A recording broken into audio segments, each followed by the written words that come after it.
እንትን ዮናታን ሊወጣ ነው። አንዴ እንፍቀድለት። ባለፈው የሆነ ቤት በጣም እንትን ሲሉት ነው። ዮናታን ቴንክ ዩ ሲስ በጣም አመሰግናለሁ። እኔ ፔንቴኮስታል ነኝ። በፍሪ ዊል ላይ ሰሞኑን አኬ የሚያስተምረውን ትምህርት ሙሉ ለሙሉ እቀበላለሁ። ስለ ትምህርቱ አሁንም በአጭር ሰዓት ማውራት የለም። ከሜኒካን ጀምሮ ከኦግስቲን ከሉተር እያለ እስከ ካልቪን ድረስ በደንብ ተንትኖታል። በባይብል ደግሞ እንዳይኬድ የምጠቅሳቸው ጥቅሶች ሁሉ እንትን ብሏቸዋል፣ አንስቷቸዋል። ፍሪ ዊል ከእኔ ከ2 ወር ከ3 ወር በፊት ጀምሮ ሙሉ ለሙሉ ሳነበው በእምነታችን ላይ ሰዎች ነፃ ፈቃድ ኢየሱስ ክርስቶስን በግላቸው ፈቅደው መቀበል አለባቸው ብዬ በጣም አምናለሁ። ይሄ የኔና የአኬ መካከል ያለውን የሃይማኖት ልዩነት ዲስሪጋርድ ያደርገዋል። ሙሉ ለሙሉ ባይብሊካል ነው የጠቀሰው። ምንም የዲኖሚኔሽናል ዶክትሪን አልጠቀሰም። የሆነ ቤት እንደዚህ ብለህ ስትናገር በጣም ሲጮህብህ ስለሰማሁ እኮ ነው። አንድ ቤት ላይ ይህን ሀሳብ ስትናገር ፕሮቴስታንት አይደለም ብሎ ሁሉ ሲቃወሙ ስለሰማሁ ነው እኮ። አዎ አክቹዋሊ እኔ የተቃወሙኝ ምንድን ነው አንደኛ በጠጋ አሁን ባለፈው ትናንት እንደውም የሆነ ናቲ የሚባል ልጅ ሲናገሩት ነበር ያልከኝ ፓርት ማለት እኔ እዛ ላይ አኬ ሴማይ ፕሌጂያኒዝምን እንደማይደግፍ አውቃለሁ። ምክንያቱም ከትምህርቱ ላይ እኛ ሙሉ ለሙሉ በእግዚአብሔር ጸጋ ነው የዳነው፣ ግን ፈቃድ ያስፈልገናል የሚል ትምህርት የሚያወራን ሰው በሌለበት ሴማይ ፕሌጂያኒዝም ሲሉ ኖ እንደዛ እያለ አይደለም። ከእምነትም አንጻር እምነት ጊፍት ነው ብሎ አኬ ያምናል፣ ግን ፍሪ ዊል ላይ ነው ጥያቄው። ይህም ደግሞ የኔ ጥያቄ ነው። ይህም ደግሞ አኬ እኔን አያውቀኝም። ከዚህ በፊት በፍሪ ዊል ላይ የሰራኋቸውን ቪዲዮ ሄዳችሁ ልታዩም ትችላላችሁ። እኔ የእሱ ትምህርት ዛሬ ሞቲቬት አድርጎኝ እንደ አዲስ ማምነውን እያወራው አይደለም ስል አንድ ሰው ከሉትራን መሃል ተቀበለኝ። እንትና ገባና ያዙ ይልቀቁኝ አለ። ማን ነበረ? ይሄ ካልቪኒስቱ አማንሻሎም ያዙ ይልቀቁኝ እንዴ ካልጠየቅኩ እንትን ካላልኩ ምናምን ሲለኝ በኋላ ወጣውና ለማንኛውም ወደ ፖይንቴ ልምጣና ባጭሩ ስራ ልገባ ነው። ፊት ለፊቴ ስራ ተገምሮ ይጠብቀኛል። ባጭሩ ፍሪ ዊል ሌላው መጥፎ ሳይዱን እኔ ምናልባት አኬት ሄድበት አልሰማሁት ነው። ፍሪ ዊል አንድ ሰው ፍሪ ዊል አልተሰጠውም ማለት አካውንታቢሊቲ የለውም ማለት ነው። ማለት ፍሪ ዊል ምን አለው ከኋላው ኢንቴል የሚያደርገው አካውንታቢሊቲ አለው ማለት ወይ ትመሰገንበታለህ፣ ወይ ትኮነንበታለህ፣ ወይ ትጸድቅበታለህ። እኔ ፈቃድ ሳልሰጥክ ለምሳሌ አስገድጄ የሆነ ስራ ብቻ ስራ እያልኩ ከሰራው በኋላ ልኮንን አልችልም። መጀመሪያ ምርጫ አልሰጠኝማ። በግራ ሚድ በቀኝ ሚድ መብት ነው ካልከው በኋላ በግራ ቤድ የግራ መጥፎነት የነገርከው ከሆነ ምን ይላል? ትኮንነዋለህ። ምን ትለዋለህ? ኖ እኔ እንደዚህ ነግሬ ነበር፣ በዚህ መሄድ ቀድሜ ስለነገርኩ የራስው ፈቃድ በፈቃድ ያደረከው ጥፋት ነው ብለህ ሪፕሮቤት የሚሉት ማለት ነው። ሪፕሮቤሽን ዳምኔሽን የሚሉት ካልቪኒስቶቹ ያስኬድ ነበር። ግን ግራውንም ቀኙንም ምርጫ ሳሰጠኝ አንድ መንገድ ብቻ አማራጭ ሰጥተኝ እንዴት እኔን ሪፕሮቤት ታደርገኛለህ? ይሄ እኮ በሂውማን ቲንኪንግም ቢኬድ በመጽሐፍ ቅዱስም ቢኬድ በቸርች ፋደርስ ቢኬድ አርጌስ ራሱ እኮ ፍሪ ዊልን ይደግፋል። ይሄ ከሜካኒዝም ጀምሮ ሜካኒዝም ደግሞ ፓጋን ናቸው እና ከዚህ ጀምሮ የመጣ የተሳሳተ ትምህርት ነው እና ሶሪ ጊዜያችሁን እንትን አልበል። ይሄ ደግሞ የሚያበሳጫቸው ሰዎች በተለይ ካልቪኒስቶች መበሳጨታቸው ኢስ ኖርማል ሪአክሽን። ግን ማድረግ የነበረባቸው አኬ ቤት እየከፈተ ኑ ዲስከስ እናድርግ፣ ማንንም ለመንካት አይደለም እያለ በጠየቃቸው ሰዓት መጥተው በጨዋነት መወያየት ነው እንጂ መናደድ፣ መበሳጨት አግባብ አይደለም ብዬ አምናለሁ። ቴንክ ዩ ቬሪ ማች ኪፕ ዱዊንግ ዘ ጉድ ወርክ። አኬ በጣም አሪፍ ስራ እየሰራ ነው በዚህ ኤሪያ ላይ። ሲስ በጣም አመሰግናለሁ። ቻው ቀሲስ ዲበኩሉም በጣም ጉድ ቱ ሲ ዩ ስላየሁት በጣም ደስ ብሎኛል። አመሰግናለሁ። እኔ ፔንቴኮስታል ፕሮቴስታንት ነኝ፣ ፔንቴኮስታል ነኝ። ይሄ ማለት ሌሎችን የፔንቴኮስታል ትምህርቶችን አልቀበልም ወይ አልከተልም ማለት አይደለም። አምንባችኋለሁ፣ እከተልባችኋለሁ። ፍሪዊል ደግሞ ደስ የሚለው በፔንቴኮስታል ፍሪዊል አለ። እኛ ጌታ ኢየሱስ ክርስቶስን አምነን ፈቅደን ወደን ዓለምን ክደናል ብለን እንደ ሮሜ 10:9 የምናምን ሰዎች ነን። በጣም አመሰግናለሁ። ይህን ቻንስ ስለሰጠኝ አመሰግናለሁ። በሉ ቻው እላለሁ። አመሰግናለሁ። ቴንኪዩ ናታ። ሌላ ጊዜ ሰፊ ጊዜ ሲኖር ማውራት እንችላለን። እሺ ቀጥል። አንድ ሌላም ወንድም ከታች ፕሮፌት ሚኪያስ አበራ የሚባል ልጅም ትናንት ነገር ያለው አኬኒ ምናምን እያለ ነበረ። አሁን ዮኒ ከተናገረው ጋር ተመሳይ ነገር ነው የሚያምነው እሱም እና ይሄ እኮ በፕሮቴስታንት ውስጥም እኮ አሁን እኔ የምለውን ነገር እኮ ይታመናል። ኦፍኮርስ የሚያምኑም የማያምኑም አሉ። እና አሁን ድንገት ደርሰው እንደውም በተለይ ኢትዮጵያ ውስጥ አብዛኛው ሰው እንትን ነው ምንድነው እንደዚህ የነፃ ፈቃድ ምናምን እንዳለ የሚያምን ነበረ አብዛኛው ፕሮቴስታንት። አሁን ነው በነገራችን ላይ ካልቪኒስቶቹ ምናምን በጣም እየበዙ ሲሄዱ በጣም በሚያስገርም ደረጃ አሁን ነፃ ፈቃድ አለን ብለህ መናገር ራሱ መፍራት ተጀመረ በፕሮቴስታንቱ ዘርፍ። በጣም የሚያስደንቀው ነፃ ፈቃድ አለን ብለህ ስትናገር አሁን እንደዚህ የምትረገጥ ከሆነና በጥያቄ እናስጨንቀህ የሚሉ ከሆነ ሳታስቡት ካልቪኒስት አድርጓችኋል ማለት ነው። ጴንጤዎችንም ምኑንም ካልቪኒስት እያደረጓችሁ ነው ማለት ነው። እና የሚያስገርም በእውነት አይ በነገራችን ላይ የሆነ ኃይል አለ ማለት ነው። ማለት የሚገርም እንትን ነው ይሄ እንቅስቃሴ አለ። ሶሪ የሚገርም እንቅስቃሴ አለ። ውስጡን በደንብ እየተሰራ ያለ ነገር እንዳለን የሚያሳይ የሆነ ሰዓት ላይ አንተ ጴንጤ ከሆነ ምናምን በቃ ካሪዝማቲክ ነህ ምናምን እነዚህ ልምምዶችን ትለማመዳለህ። ቴዎሎጂው ግን ሪፎርምድ ሊሆን ይችላል። እንደዚህ አይነት ሰዎች አጋጥሞኝ ያውቃሉ። በነገራችን ላይ አይ እኔ ካሪዝማቲክ ካልቪኒስት ነኝ ይልሃል ከፈለገ ማለት በቃ እንደዚህ አይነት እንቅስቃሴ ውስጥ ይኖራል ምናምን። ግን እዚህ ፖይንት ላይ ግን በቃ ቱሊፕን ሊቀበል ይችላል ወይም ኤኒዌይስ ብቻ የሪፎርምሩን ቴዎሎጂ ሊይዝ ይችላል። እና ይህ እንቅስቃሴ አይ ቲንክ በብዙ ሰዎች ዘንድ የገባ ይመስለኛል።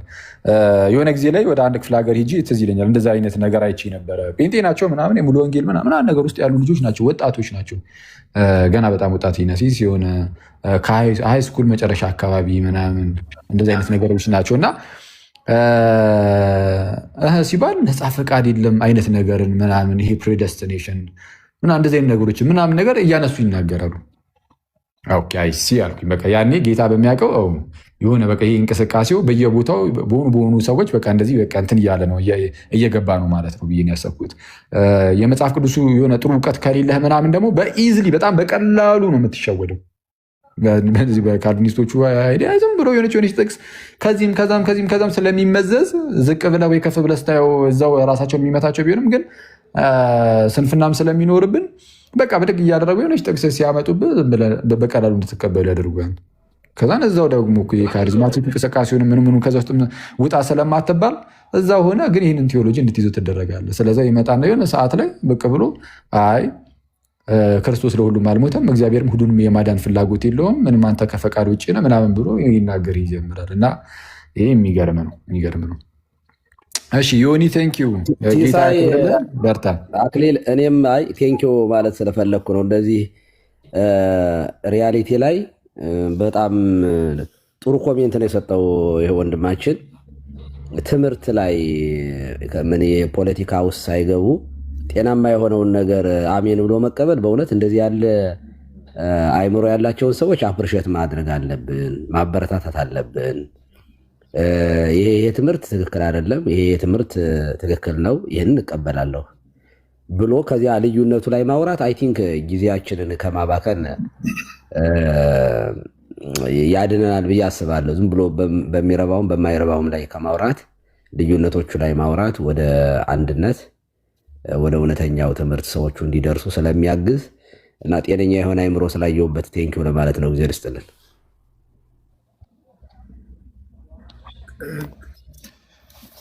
ኦኬ እሺ፣ ቅድም ይቅርታ በጣም ሲሲ ያቋረጥኩ እንትን አንድ መልእክት ልናገር ነበር ከተፈቀደልኝ ይቻላል። እንትን የወንድማችን አጋፔ የሚባል ወንድም አለን። የእኛ ሰው በዛ ቤት ነው፣ ፕሮቴስታንት ወንድማችን ነው፣ እዚህ ቪዲዮ የሚሰራ ነው። እና ፕሊስ እሱ የሚሰራውን ቪዲዮ በተለይ ከኔ ቪዲዮ ጋር ተያይዞ የሚሰራውን ቪዲዮ በተለይ ሙሉን የኔን ቪዲዮ ከሆነ የሚያሳየው ፕሊስ ሪፖስት አድርጋችሁ ለፉልኝ ፕሊስ።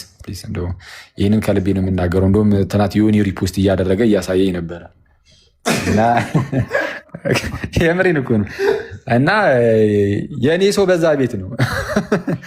አጋፔ ብሮስኪ ጌታ በሚያውቀው ትመችኛለሽ አባቢ እና የኔን ቪዲዮ ሙሉ በሉ በቃ የኔን ቪዲዮ የሚያስቀምጥ ከሆነ ብዙም ያን ያህል ቁርጥርጥ ካላደረገው ፕሊዝ ሪፖስት አድርጋችሁ ለፉልኝ፣ ላይክ አድርጉልኝ። የኛው ነው። እሺ ቴንኪው አክሊል ሻዮ በቅደም አቋርጫለሁ። እዮ መኮንን የሆነ ጥያቄ እየጠየከ ነበር፣ አቋርጫለሁ። ሲሶ ከአኬ ጋር ልቀጥል እኔ አንድ አቢሲኒያ ላስቸግርህ ልወጣ ሰው አንድ አቢሲኒያ ቀጥሎ አቢሲኒያ አለዛ ልውረድ። አንተ ከቀጠል በኋላ እመጣለሁ በተራ መስለኝ። እሺ ፕሮፌት አንድ እመጣለሁ። ፕሮፌት አንተ ወደ አንተ ሜሪ ትቀጥል። ሜሪ ቀጥይ። አንድ ኢዮብ ሜሪ ኦኬ፣ ቀድሞ የገባው ኢዮብ ነው። እሺ እሺ ይቀጥል። ኢዮብ ቀደም ለቀስ ሰላም በዱንያ አቋርጬ ኢዮብ ይቀጥል። አይ አክቹሊ ያን ያለ የሚያቆይ ነገር አይደለም። እንትን ያነበብኩት ስለተደጋገመና ሰሞኑን ስለተነሳ ነው። ከዊልና ከጆን ካሲያን አኳያ ያነሳው ነገር አለና እሱ ላይ ነው የተጠየቀው። ከዚሁ ላይ ያነበብኩኝ ልጠይቅህ። ሁለት ጥያቄዎች ናቸው። እሱ ላይ መልስ እንድሰጥ ብቻ ማለት ነው። አንደኛው ምንድነው ከኢንፋንት ጥምቀት ጋር አያይዞ ነው ከዊል አኳያ ማለት ነው እና ፍቃዳችን ፓሲቭ ሆኖ ዘስታርት ኦፍ ሳልቬሽን መካሄዱ ስህተት ከሆነ አንተ በ40 ቀን በጥምቀት ሪጀሬት ስታደርግ ፈቅደህ ነው ዳግም የተወለድከው በቤተሰብ እምነት ካልክ ስቲል ሳብጀክቲቭ አይደለም የሚል ነው። አንደኛው ከህፃናት ጥምቀት ጋር አያይዞ ማለት ነው። ፓሲቭ እና አክቲቭ ላይ ስላወራን ከዚህ በፊት አንደኛው ይሄ ነው። ሁለተኛው ደግሞ ከካውንስል ከጆን ካሲያን ስላነሳ ነው። የአንተ ትምህርት በጆን ካሲያን ሲያስተምረው ከነበረው ዘ ሰከንድ ካውንስል ኦፍ ኦሬንጅ 529 ማለት ነው ከተወገዘው ትምህርት በምን ይለያል ነው። ጆን ካሲያንን አንስተን ከዊል አኳያ ስለተናገርም ማለት ስላስተማርከን ዘን ካኖን ፎር እና ኤትን ስፔሲፊካሊ ኮንፈረንስ 13 ቻፕተር 11 ይጠቅሳል። እነዚህ ሁለት ጥያቄዎች ናቸው ማለት ነው። አንደኛው ከኢንፋንት ባፕቲዝም አኳያ ከዊል አኳያ ፓሲቭ ዊልን ስላነሳን እንዴት ነው በህፃናት ጥምቀት ላይ የሚታየው ነው። ሁለተኛው ደግሞ ከጆን ካሲያን በሰከንድ ካውንስል ኦፍ ኦሬንጅ እንትን ስለተወገዘ አይነት ነገር ነው። አግኝተኛላ? ገብቶኛል። የመጀመሪያው ጥያቄ ምንድን ነው? ምናልባት ለሌሎቻችሁም ግልጽ ለማድረግ ጸጋ ብቻ የሚለውን ትምህርት የምንቃወምበት ምክንያት ምንድነው ብለን አንስተን ነበረ። እኛ ጸጋ ብቻ የሚለው ትምህርት የሰዎችን ነፃ ፈቃድ ያጠፋል። ስለዚህም ሰዎች ከፈቃዳቸው ውጭ ሆኖ ነው የሚድኑት የሚል ትምህርትን ይዞ ነው የመጣው። በአጭሩ ጸጋ ብቻ የሚለው ትምህርት ማለትም ለምሳሌ አንድ ሰው እኔ ለምሳሌ ሙስሊም በሆን ኖሮ ለመዳን መፈለግ አልችልም፣ መፍቀድ አልችልም። ስለዚህ እግዚአብሔር አስቀድሞ ወስኖብኝ ከሆነ ለመዳን ማለት ነው ራሱ መጥቶ በቃ በጸጋው ብቻ ከኔ ምንም ነገር ሳይታይ ዝም ብሎ በቃ ምንም አይነት ፈቃድ ሳይታይ የመፍቀድ ምንድነው እሺ ማለት የመምረጥ ፈቃድ ማለት ነው። ነፃ የሆነ ምንም አይነት ምርጫ ሳይኖረኝ ራሱ መጥቶ እግዚአብሔር መንፈሱን ልኮ ከዛ በኋላ በመንፈሱ አማካኝነት ሪጀነሬት ዳግም ወልዶኝ ምንም እኮ የሌለበትም እኮ አልፈለግኩም፣ ገና አልፈቀድኩም። ፓሲቭ ነው ዊሌ፣ አክቲቭ የሆነ ዊሌ የለኝም። ሊተባበር የሚችል ፈቃድ የለኝም። ራሱ እግዚአብሔር መንፈሱን ልኮ ዳግም ይወልደኛል። ምንም ነገር ሳላደርግ ዳግም ይወልደኝና እምነትን ደግሞ ይሰጠኛል እዛው ጋር አብሮ ማለት ነው። ከዛን አማኝ ያደርገኛል። በቃ ከዛ በኋላ ስለምነቃ ከሞት ወደ ህይወት ስለመጣው ከዛ በኋላ እግዚአብሔርን አምኜ ደግሞ እኖራለሁ። ይሄ ነው ጸጋ ብቻ። አይ እንደዛ አይደለም ፈቃድ አለን ብለን ተናገርን። እንደዛ ብለን ስንናገር ምን አይነት መልስ መጣ? ወይም ደግሞ ምን አይነት ጥያቄ መጣ? ኦኬ ለምሳሌ የህፃን እያለህ አንተ በ40 ቀን ነው የተጠመቀው እና በ40 ቀን ተጠምቀ ደግሞ ዳግም ተወልደሃል። ዳግም ለመወለድ ህፃን እያለ ማለት ነው መች ፈቀድክ የሚል ጥያቄ መጣ። እሺ ስለዛስ በ40 ቀን ገና መፍቀድ በማትችልበት በዛ በጨቅላነት ተጠምቀ ዳግም ስለተወለድክ እንግዲያውስ ይኸው ጸጋ ብቻ ማለት ይሄ ነው አለ። አይደለም፣ ጸጋ ብቻ ማለት ይሄ አይደለም። ጸጋ ብቻ ማለት ኤክሰፕሽናል የሆኑ ህፃናትን እያነሱ በህፃንነታቸው ተጠምቀው ዳግም ስለሚወለዱ ሰዎች ሳይሆን አዋቂዎችም ጭምር ምንም ነፃ ፈቃድ የላቸውም። ነፃ ፈቃድ ስለሌላቸው ነው የሚባለው። ህፃናት በህፃንነታቸው ተጠምቀው ዳግም የሚወለዱት ነፃ ፈቃድ ስለሌላቸው አይደለም። ነፃ ፈቃድ የላቸውምና በሚል ነው እንዴ? አይደለም። ለምንድን ነው? በአጭሩ በእግዚአብሔር ሕዝብ ውስጥ ያሉ ቤተሰቦች ልጆች ስለሆኑ ነው። ምን እያልኩኝ ነው? ሕዝብ የሚባል ነገር አለ በብሉይ ኪዳንም በሐዲስ ኪዳንም። በብሉይ ኪዳን ሕዝበ እስራኤል አለ። ሕዝበ እስራኤል ልክ ልጆችን ሲወልድ ወዲያውኑ ያስገርዛል በ8 ቀኑ ሕፃናቱ ማለት ነው።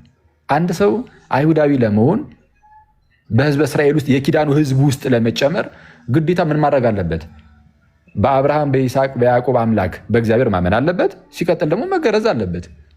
አንድ ሰው ወደ ይሁዲነት ልግባ ቢል ይህንን ነገር ያሟላል። እስራኤሎች ስማ አምላካችን እግዚአብሔር አንድ እግዚአብሔር ነው የሚለውን ያምናል። ከዛን አዎ አምላካችን እግዚአብሔር አንድ እግዚአብሔር ነው ይልና ከዛ ደግሞ ምን ይደረጋል? ይገዘራል። ከተገዘረ በኋላ ወይም ከተገረዘ በኋላ የኪዳኑ ሕዝብ ውስጥ ይጠቃለላል። ይሄ ለትልልቅ ሰዎች ነው። ሕፃናት ከሆኑስ የአይሁዳውያን ልጆች ከሆኑ በሕዝበ እስራኤል ውስጥ ያሉ ሕፃናት ልጆች ከሆኑስ እነሱ ተገርዘው ይጀምራሉ። ከዛ በኋላ በእምነት ውስጥ ያድጋሉ። አሁን ይሄ ከነጻ ፍቃድ ጋር ማንም የሚገናኝ ነገር የለውም። በሐዲስ ኪዳንም አንድ ሰው ወደዚህ ወደ ኪዳኑ ሕዝብ ወደ አዲሱ ሕዝብ ወደ ቤተክርስቲያን መጨመር ቢፈልግ ወደ እግዚአብሔር ሕዝብ መጨመር ቢፈልግ መጀመሪያ በራሱ በነጻ ፈቃዱ ያምናል። ምን ይላል? የእግዚአብሔርን እገዛ ምንድነው? የእግዚአብሔርን እርዳታ እያገኘ ማለት ነው። ያምናል። ከዛ በኋላ ይጠመቃል። የክርስቲያን ልጅ ከሆነ ግን እሺ የሚለውን ነገር ከማን እንትን ይላል? ከማን ነው እሺ የሚለውን ነገር የምናገኘው? ከቤተሰቡ ነው።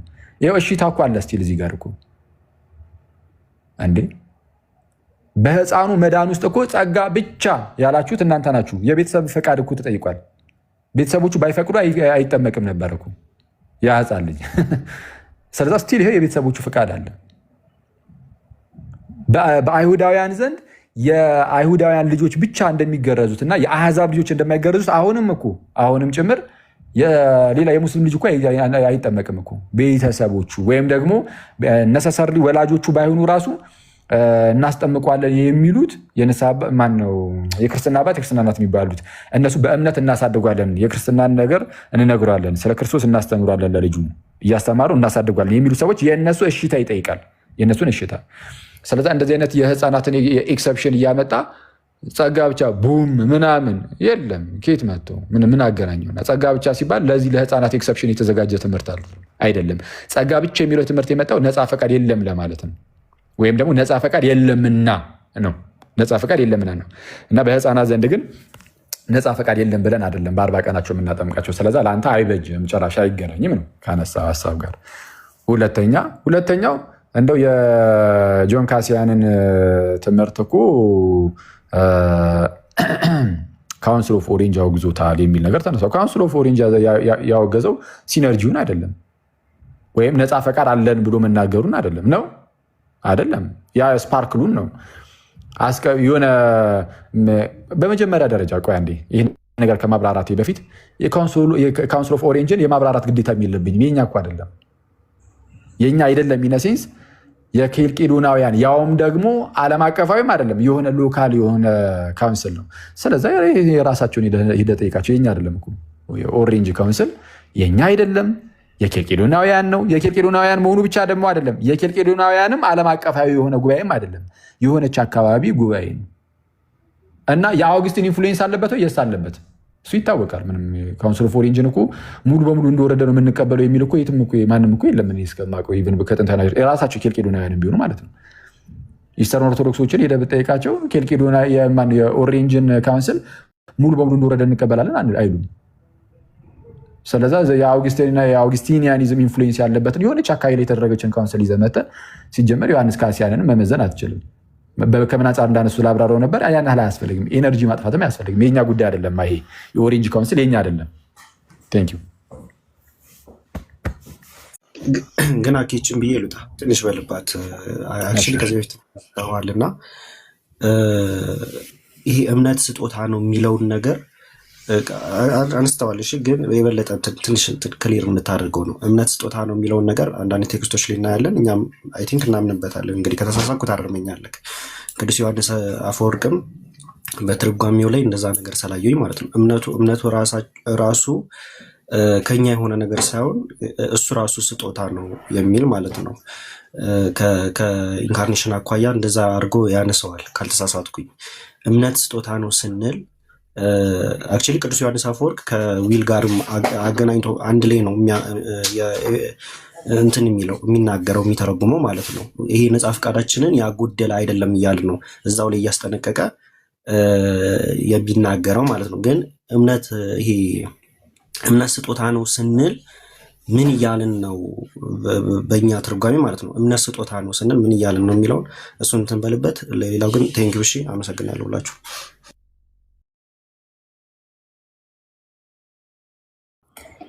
እሺ እምነት ስጦታ ነው ከሚለው ጋር በተያያዘ እምነት ስጦታ ነው የሚለውን ቃሉን አንቃወምም። እምነት ስጦታ ነው የምትለው ቃሏን ዝም ብለን እንደዚህ አንቃወምም። ተቃውሟችን ቃሉ ላይ አይደለም። አሁን ካልቪኒስቶቹ፣ ሉተራኖቹ ምናምንም እምነት ስጦታ ነው ይላሉ። እነሱ እምነት ስጦታ ነው ሲሉ ግን እንቃወማቸዋለን። ቃሉን አይደለም፣ ቃሉን ስለተጠቀሙት አይደለም። እንዳትረሱ፣ የቃል ጉዳይ አይደለም። እሺ ክርስትና የሀሳብ ጉዳይ ነው። ውስጡ ያዘለው ሀሳብ ምንድን ነው የሚለውን ማወቅ መረዳት ይጠይቃል።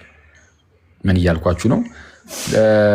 ሉተራኖቹና ካልቪኒስቶቹ እምነት ስጦታ ነው ሲሉ የሰው ልጅ ነፃ ፈቃድ ስለሌለውና ማመንም ስለማይችል ነው የሚሉት። ማመንም ስለማይችል ዝም ብሎ እግዚአብሔር እምነትን ወደ ውስጡ ዝም ብሎ ይልክለታል። እምነትን ዝም ብሎ ሰጥቶታል። እምነትን ስለሚሰጠው በቃ ከዛ በኋላ በዛ እምነት ደግሞ ይኖራል። እምነት የሚሰጠው ግን ለምንድን ነው አልኳችሁ? ነፃ ፈቃድ የለውም ሰውየው። ጭራሽ የማመን ምናምን የሚባል ነገርም ጭራሽ እዚህ ውስጥም የለበትም ብለው ስለሚያስተምሩ ነው። ግን ደግሞ ትክክለኛው ትርጉም ምንድን ነው? ወይም ደግሞ እኛ እምነት ስጦታ ነው ብለን ስንናገር ከምን አንጻር ነው ከተባለ የቅዱስ ዮሐንስ አፈወርቅ ይጠቀሳል ብዙ ጊዜ። አሁን እኔም ከዚህ ፊት አንስቼ ነግሬያቸዋለሁ። እንዲህ ይላል ቅዱስ ዮሐንስ አፈወርቅ። እሺ እንዲህ ይላል ትሩ ፌዝ ይልና በእምነት ነው የሚለው። ጸጋው በእምነት አድኗቸዋል የሚለውን ቃል ሲያብራራ ነው ቅዱስ ዮሐንስ አፈወርቅ። ጸጋው በእምነት አድኗቸዋል ይላል። አንድ በእምነት አድኗቸዋል፣ ግን ደግሞ ይህም ከእናንተ አይደለም ይላል። አሃ እምነቱም ከኛ አይደለም፣ ታዲያ ምን ማለት ነው የሚለውን ያብራራል። እሺ ጸጋው በእምነት አድኗቸዋል፣ ይህም ከእናንተ አይደለም ማንም እንዳይመካ የሚለውን ሲያብራራ ትሩ ፌዝ የሚለውን መጀመሪያ ነጥሎ ያብራራል። በእምነት የሚለውን then that on the other hand our feel will be not impaired, here's also our part in the work and yet again cancels it and adds ብሎ in that እሺ narrow for ourselves ብሎ ይናገራል። በመጀመሪያ ደረጃ ነፃ ፈቃድን በማይቃወም መልኩ ከእኛ የሆነውንም ነገር ይናገራል ይላል። ነፃ ፈቃድ እንዳለ በሚያሳይ መልኩ ነው የሚለው። የእኛን ነፃ ፈቃዳችን ነፃ ምርጫችን በሚያሳይ መልኩ የእኛን ደግሞ በእኛ በኩል ያለውን ደግሞ ከኛ የሚጠበቀውን ነገር ይናገራል። ምን ብሎ በእምነት ይላል። ጸጋ ያዳናችሁ በእምነት። ምክንያቱም ማመን ከእኛ ነው ማለት እኛ እናምናለን። ግን ማመን ከእኛ ነው ሲባል ግን ማለት ነው ዝም ብሎ የሆነ እምነት የሚባል ነገር ልክ እንደ መልካም ስራ ፈጥረን የሆነ በቃ ታምር የፈጠረን እንዳይመስል ግን እሱንም ካንስል ያደርገውና ደግሞ ምን ብሎ ይቀጥላል ይላል። አይ እምነትም ደግሞ ይላል ጳውሎስ ማለት ነው ሲናገር፣ ጳውሎስ ነው እንደዛ የሚለው። ይህም ከእኛ አይደለም ይላል። ከእኛ አይደለም ማለት ምን ማለት ነው የሚለውን ያብራራል። እሺ ምን ይላል? neither is faith he means of ourselves፣ ከእኛ አይደለም እምነት አለ ምን ማለት ነው ይልና because had he not come ባይመጣ ኖሮ look ያው ተመልከቱ፣ ጌታዬስ ባይመጣ ኖሮ ማለት ነው had he not come had he not called us how had we been able to believe። ባይመጣ ባይጠራ ምናምን እንዴት ልናምን እንችላለን? መጥቶ ወንጌሉን ባይሰጠን በሉ ኑልኝ ባይለን ምን ሰምተህ ታምናለህ? እምነት ከመስማት ነው፣ መስማትን በእግዚአብሔር ቃል ነው ይላል። ይህ ሰምተን ልናምነው የሚገባን የእግዚአብሔር ቃል ባይመጣልን ኖሮ እርሱም ደግሞ በጌታ በኩል የተገለጠ ነውና ጌታ ባይመጣ ኖሮ እንዴት ማመን እንችላለን? ስለዛ ቀጠል አድርጎ እንዲህ ይላል። for how says he shall they believe unless they hear፣ ካልሰሙ እንዴት ያምናሉ ብሎ እንደተናገረው ነው ይላል። ሮሜ ምዕራፍ 10 ያለውን ይጠቅስና ማለት ነው ባልሰሙትስ እንዴት አድርገው ያምናሉ ብሎ እንደተናገረው ነው። ከዚህ አንጻር ነው እምነትም ከኛ አይደለም የእግዚአብሔር ስጦታ ነው ብለን ስንናገር ቅዱስ ዮሐንስ አፈወርቅ እምነት ከኛ አይደለም ሲል እኛ ጭራሹኑ አናምንም እያለ ሳይሆን እኛ ራሱ ለማመን የበቃ ነው የስ እናምናለን። እሱማ ከላይ ይኸው ነፃ ፈቃዳችን እኮ ያሳያል ብሎ ነበር። ግን በምን መልኩ ነው? የምርም የሆነ እንደ መልካም ስራ አድርገን እንድንቆጥረው ሳይሆን ጌታ ባይመጣ ኖሮ ትምህርቱን ቃሉን ባይሰጠን ኖሮ ባንሰማ ኖሮ ባላመንን ነበር። ለዛ ስጦታ ነው ተብሎ ከዚህ አንጻር ሊነገር ይችላል። ቅዱስ ዮሐንስ አፈወርቅ ስለዚህ ነው ያወራው። ቅዱስ ዮሐንስ አፈወርቅ ስለዚህ ነው ያወራው። ምንድን ነው ያለው? እምነትም ከእኛ አይደለም የሚለውን ቃል ሲያብራራ ልክ እንደ ካልቪኒስቶቹና እንደ ሉተራኖቹ እኛ ነፃ ፈቃድ ስለሌለን ዝም ብሎ እምነት እኛ ውስጥ ይከታል አይልም። አንድ ቦታ አይልም እንደዛ ቅዱስ ዮሐንስ አፈወርቅ አንድ ቦታ ሊትራሊ አንድ ቦታ ማለት ነው። ይልቁንም የሚለው ምንድነው?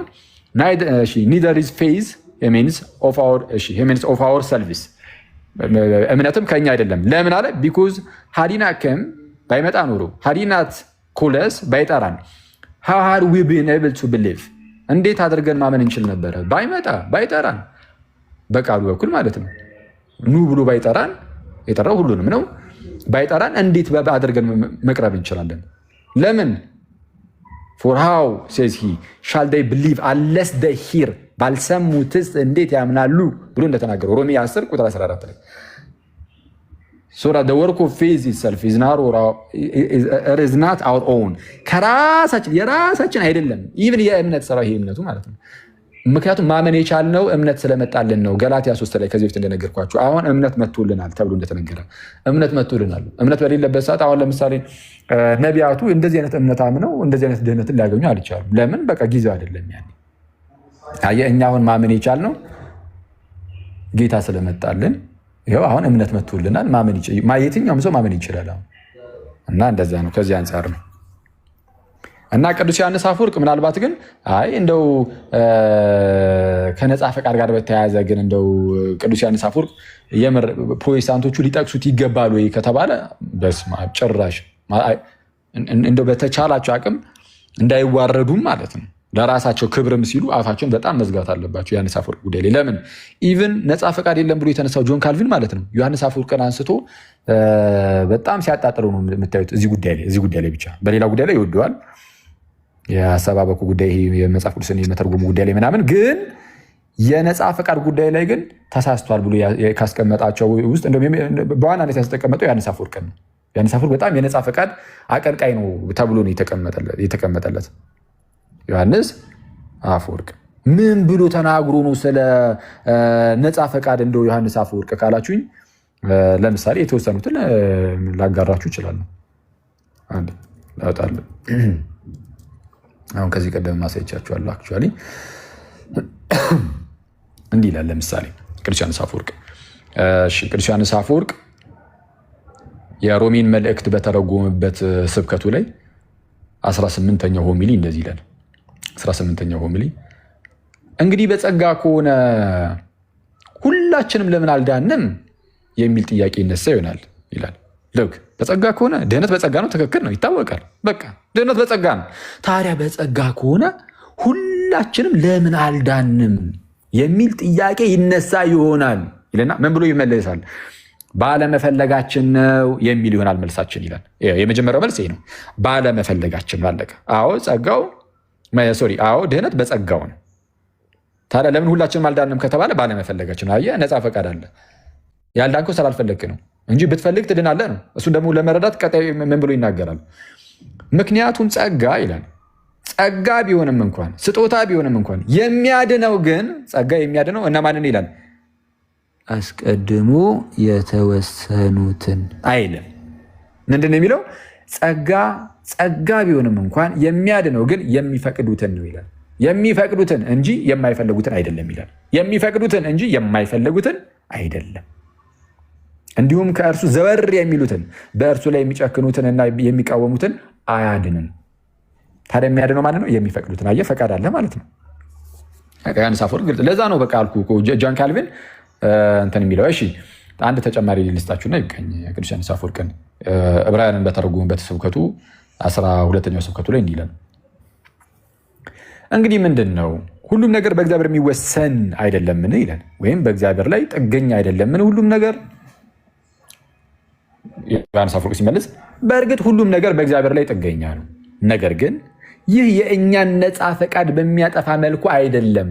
ምንም እንኳን ሁሉም ነገር በእግዚአብሔር ላይ ጥገኛ ቢሆንም ነው፣ የእኛን ነፃ ፈቃድ ግን በሚያጠፋ መልኩ በፍጹም አይደለም። እሺ በእግዚአብሔር የሚወሰን ከሆነ ለምን መልሶ እኛን ይወቅሰናል የሚል ይኖር ይሆናል። በእግዚአብሔር የሚወሰን ከሆነ ለምን እኛኑ መልሶ ደግሞ ይወቅሰናል የሚል ይኖር ይሆናል ይልና ሲመልስ ምን ይላል? ስለዚህ ነው ነፃ ፈቃዳችን ሳይገደብ ያልኩት ይላል። አየህ፣ ነፃ ፈቃዳችን ሳይገደብ። ስለዛ ከተወቀስከው የምትወቀሰው አካውንታቢሊቲ የሚኖረው ተጠያቂነቱ የሚኖረው በቃ ፈቃድ እስካለ ድረስ ብቻ ነው። አለበለዚያ ለክፉም ለደጉም ለእያንዳንዷ ነገር እግዚአብሔር ተጠያቂ ይሆናል። ስለዚ ምን አለ ቅዱስ ዮሐንስ አፈወርቅ? ለዚህም ነው ነፃ ፈቃዳችን ሳይገደብ ያልኩት ይልና ቀጠል አድርጎ ስለዚህ ነገሩ በእኛም በእርሱም የሚወሰን ነው። ምክንያቱም መጀመሪያ እኛ መልካሙን መምረጥ አለብን፣ ከዚያም እርሱ ወደ ራሱ ይመራናል። ነፃ ፈቃዳችን እንዳይጣስ ወይም እንዳይገደብ እርሱ አለ ምርጫችንን ቀድሞ አይወስንም ነው የሚለው። ምርጫችንን ቀድሞ አይወስንም፣ እሱ አይደለም የሚወስነው። ለምን? ነፃ ፈቃዳችን እንዳይጣስ ይላል። ነገር ግን አንዴ ከመረጠን በኋላ እርሱ የሚያመጣልን እርዳታ ታላቅ ይላል እና በቃ መምረጥ ትችላለህ፣ ምርጫ አለ ብሎ በግልጽ ለዛ ነው አልኳችሁ። ቅዱስ ዮሐንስ አፈወርቅን ጆን ካልቪንም ሲቃውሙ የምናየው እና ቅዱስ ዮሐንስ አፈወርቅን ብቻ አይደለም፣ ኢቭን እነ ጄሮምን እነ ሉተር በጣም እንትን ይሏቸው ነበር፣ ያንጓጥጧቸው ነበር። ለምን? ጄሮም ነፃ ፈቃድን በጣም ያስተምር ነበር። ጄሮምን እና ኦሪጅንን በጣም ሉተር ይቃወማቸው ነበር፣ በተለይ ሁለቱም ማለት ነው። ጄሮም ደግሞ ማለት ማን ነው ካልን እነ ፔላጂዮስ በተነሱበት ሰዓት የነበረ ፔላጂዮስ ለአነሳው እንግዲህ የምንፍቅና ትምህርት ተብሎ ለተነገረለት ማነው እንትናም ጄሮምም ምላሽ ይሰጥ ነበር። ተመልከቱ። ግን ለፔላጂዮስ ምላሽ ሲሰጥ ጄሮም ማለት ነው እንደ አውግስቲን አልነበረም። አውግስቲን እንደ መነናውያን ሆኖ መልስ የመለሰው የተወሰኑ ጉዳዮች ላይ ከታላቅ ይቅርታ ጋር ማለት ነው። ወደ መነናውያን የሚጠጋ አይነት ነገር ሆኖ ጄሮም ግን እንደ ክርስቲያን ነው። እንደ ክርስቲያን ማለት ምን ማለት ነው? ከእርሱ በፊት እንደነበሩ አባቶች፣ በእርሱ ሰዓት እንደነበሩ እንደ ሌሎች አባቶች ልክ እንደዛ ነው ምላሽን ሲሰጥ የምናየው። ነፃ ፈቃድን ባልጣሰ መልኩ ግን ያለ እግዚአብሔር ጸጋ ድህነት የለም ብሎ ይዘጓል። ነፃ ፈቃድን ግን ሳይጥስ ሳይረሳ አይተዋል። ሁለቱንም ነው የሚይዘው። ነፃ ፈቃድን አይረሳም፣ ያለ እግዚአብሔር ጸጋ ግን ድህነት የለም ደግሞ ይላል። ስለዚህ ሁለቱም አሉ። ነፃ ፈቃድ አለ፣ ጸጋ እግዚአብሔር ደግሞ ግዴታ ነው። ስለዚህ እንዴት ነው ቤትህ ውስጥ ፀሐይ እንዲገባ ብትፈልግ ማለት ነው። ግን ፀሐይ ባትኖር ለምሳሌ በነፃ ፈቃድ ተጠቅመ መስኮትህን ብትከፍተው ፀሐይ ይገባላል? የፀሐይ ብርሃን ቤትህ ውስጥ ያስፈልጋል አለ። ተመልከቱ በደንብ ጋይስ፣ የፀሐይ ብርሃን ቤትህ ውስጥ ያስፈልጋል። ከዛ ሄደህ ዝም ብለህ መስኮቱን ከፈትከው፣ ያው ነፃ ፈቃድን ተጠቅመ በቃ እስኪ ይግባልኝ ብለህ ከፈትክ። ፀሐይ ከሌለ የሚገባ ነገር ይኖራል? አይኖርም። ከገባም በውጭ ያለው ጨለማ ነው የሚገባው። ይህን ብቻ ግን እሱ ቀልድ ነው ትላለህ። ግን በቃ ፀሐይ አይገባም። የፈለግ ስትከፍት ውለህ ስትዘጋ ብታድር ፀሐዩ ከሌለ በተአምር አይገባም። እሺ ፀሐዩ ደግሞ መጣ እንበል፣ ፀሐዩ አለ። ግን ደግሞ አንተ መስኮትህን ባትከፍት ወደ ቤት ውስጥ የፀሐይ ብርሃን ይገባል? ሊገባ አይችልም። ሄደህ ግን መስኮትን ልክ ስትከፍተው ያኔ የፀሐይ ብርሃን ይገባል። መስኮትን ስትከፍተው የፀሐይ ብርሃንን አልፈጠርከውም፣ አላስገኘውም። የፀሐይ ብርሃን ከላይ ነው። የፀሐይ ብርሃን ከራሷ ከፀሐይ ነው፣ ከላይ ነው የሚመጣው። አንተ ተቀበልከው ብቻ ያንን ብርሃን አሜን ብለህ ተቀበልከው። ልክ እንደዚህ ሁሉ ጸጋን እኛ አንፈጥርም፣ እንቀበለዋለን እንጂ የእግዚአብሔርን ጸጋ ሲጀመር ጸጋ ሲጠራ የእግዚአብሔር ጸጋ የጌታችን ጸጋ እንጂ የእግዚአብሔር ጸጋ እንጂ የእኛ ጸጋ ተብሎም አይነገርም። ስለዛ ጸጋን እኛ የምንፈጥር አይደለንም። ፈቃዳችን ጸጋን አይፈጥርም። በፈቃዳችን ጸጋን አንፈጥርም። ይልቁንም ፈቃዳችን ጸጋን የሚቀበል ነው። ተቀባይ እንጂ የጸጋ ፈጣሪ አይደለም ነው። እንዳትረሱ እሺ። ይህንን ምንድነው? ፈቃዳችን የእግዚአብሔርን ጸጋ አይፈጥርም፣ የእግዚአብሔርን ጸጋ ይቀበላል እንጂ አለቅ። እንደዛ ነው። ስለዚ የእግዚአብሔር ጸጋ ለሰው ሁሉ ተገልጧል ጋይስ። የተገለጠው ለአንዳንዶች አይደለም፣ ለእያንዳንዱ ግለሰብ፣ ለእኔ፣ ለሲስ፣ ለቀሲስ፣ እዚህ ጋር ገስት ላይ ላሉት ለእያንዳንዱ፣ ታች እዛ እናንተ ለምትሰሙት ለሁላችሁ፣ በዙሪያችን ለምናውቀው ለእያንዳንዱ ግለሰብ፣ ኢትዮጵያ ውስጥ ላለ ሁሉ፣ አፍሪካ ውስጥ፣ ዓለም ላለፈው ዓለም ለሚመጣው ዓለም ሁሉ የእግዚአብሔር ጸጋ እነሆ ቀረበ። ስለዚህ ማንም መስኮቱን ቢከፍት ማንም አሜን ቢል የእግዚአብሔር እርዳታ ለሁሉም ስለሆነ ይህንን የእግዚአብሔርን ጸጋ ያገኛል፣ ስጦታውን ያገኛል። ስጦታውን የሚቀበል ድህነትን ያገኛል። ለዛ ነው አንዲት ጥቅስ ብቻ ተናገሬ ልጨርስ ማለት ነው። በዚህ በሮሚ መልእክት ላይ አንድ የተነገረን ነገር አለ። እስቲ አውጡ እስቲ ሮሚ ምዕራፍ 5 ቁጥር 17 እስከዛ ሮሚ ምዕራፍ 5 ቁጥር 17 እሺ ሮሚ ምዕራፍ 5 እንዲህ ይላል። ቁጥር 17 ላይ በአንዱም በደል ሞት በአንዱ በኩል ከነገሰ ይላል። ልክ በአንዱም በደል ሞት በአንዱ በኩል ከነገሰ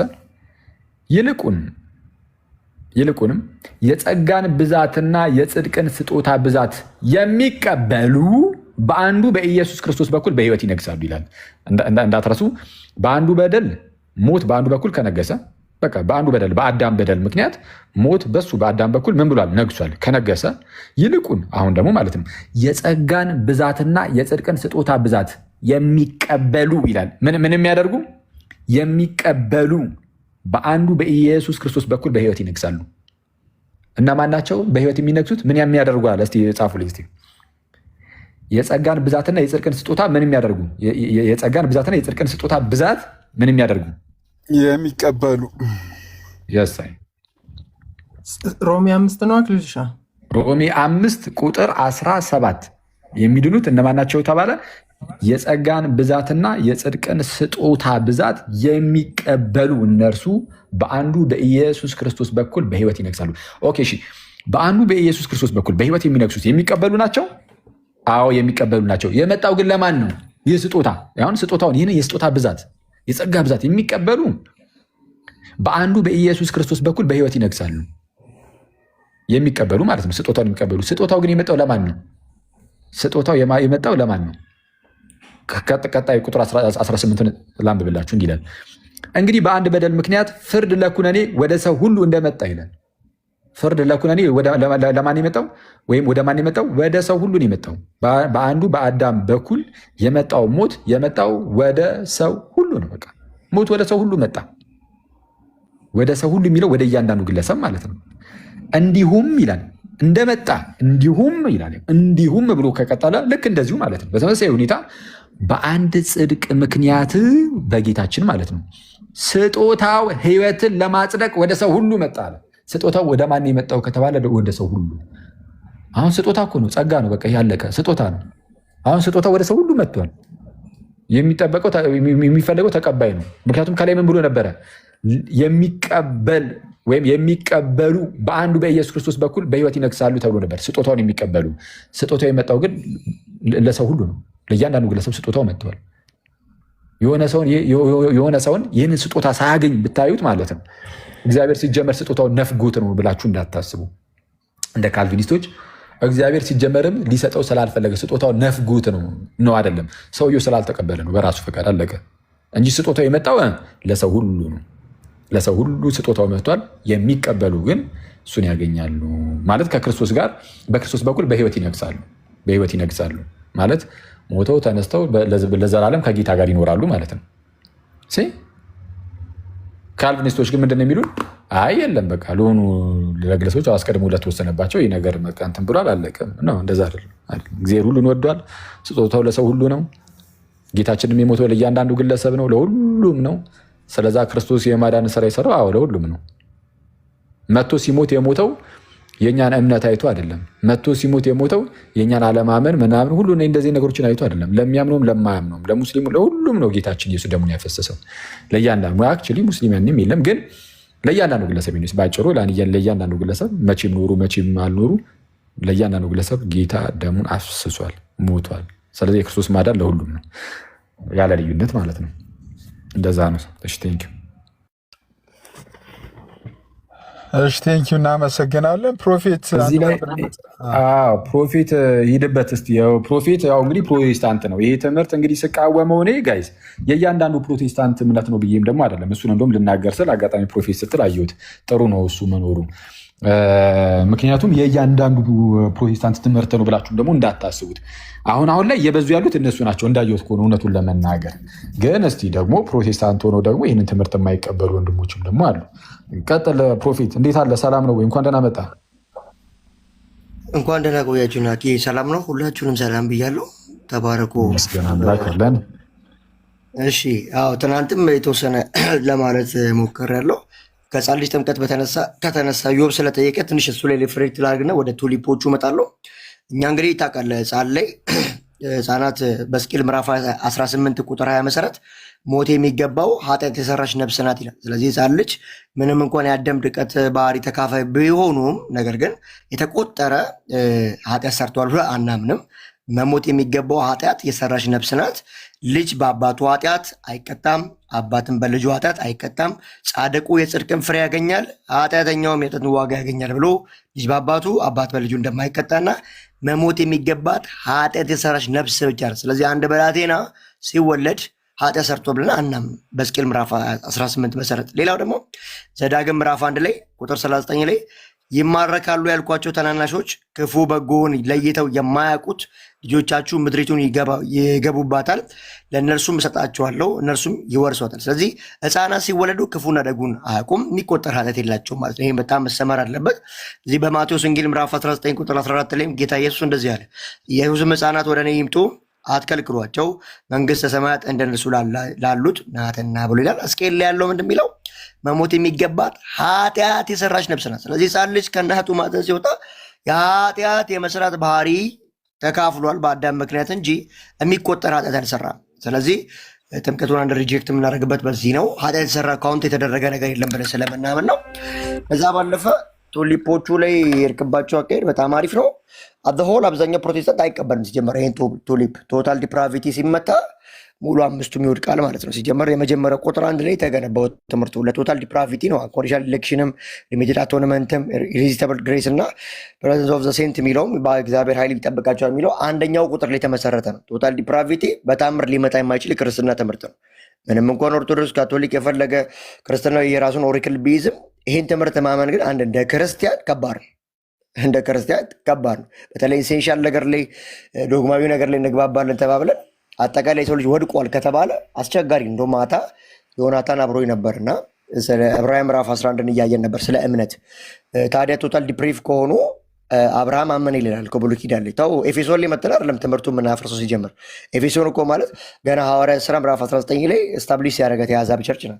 ኖ ገና ስክሪፕቸር ሳይጻፍ ራሱ አዲስ ኪዳን ኤፌሶን ወንጌላት ላይ ሳይጻፍ ራሱ ብሉይ ኪዳን ላይ በአዳም ምክንያት አጠቃላይ ሰው ልጅ ተበላሸ ከተባለ አስቸጋሪ ኮንስኩዌንስ ምንድን ነው? የአዳም የመጀመሪያዎቹ ልጆች አቤልና ቃየል ውስጥ በእምነት የሚገኝ መስዋዕት አቀረበ ይላል። ታዲያ አቤል መስዋዕት ካቀረበ በእምነት ከየት ነው ያመጣው? ያን እምነት ቶታል ዲፕሪቭ ከሆነ ያ እምነት ከየት ይመጣል? ሌላው ኖህ ጋር ስትሄድም ኖህ በእምነት የሚገኘው ጽድቅ ወራሽ ሆነ ይላል። አብርሃም አመነ ይላል። የብሉይ ኪዳን አባቶች ሁሉ አምነው ስለ ተስፋው ስለ ክርስቶስ ነው ዋጋ የከፈሉ። ስለዚህ ቶታል ዲፕሪቭ ሆናሉ ከተባለ ብሉይ ኪዳን ላይ ነው ትምህርቱ ሲጀምር ቶታል ዲፕሪቪቲ የሚፈርሰው እንኳን አዲስ ኪዳን ይቀርና። ስለዚህ እዚህ አዲስ ኪዳን ላይ መጥቶ 3-4 ጥቅስ ይዞ ዶክትሪን አይመሰረትም። ሲጀምር 30 ምናምን ሚሊዮን ጴንጤ ያለ አያምንም ነው የምልህ። አብዛኛዎቹ አሁን ቃሎች ውስጥ ያሉት የኬልቪን ትምህርት አራማጆች ናቸው። ነገር ግን ቱሊፖቹን በደንብ አያውቋቸውም። ቱሊፑ እንዲህ ነው ቢባል ቃሎትም አንድ ሰው አይቀመጥም። በእርግጠኝነት ነው የምላችሁ። ሉትራኖች ጋርም ስትሄዱ ቱሊፖቹን በስተክል ቢያውቋቸው አይቀመጡም ነው የምላችሁ። ማለት በጣም ሄረሲ ነው። ኢየሱስ ለተወሰኑት ነው የሞተው የሚል ትምህርት ይዞ ማን ይቀመጣል? ጴንጤስ ቢሆን እኮ ወንጌል እንዳሰብክ የሚያደርግ ጉዳይ ነው።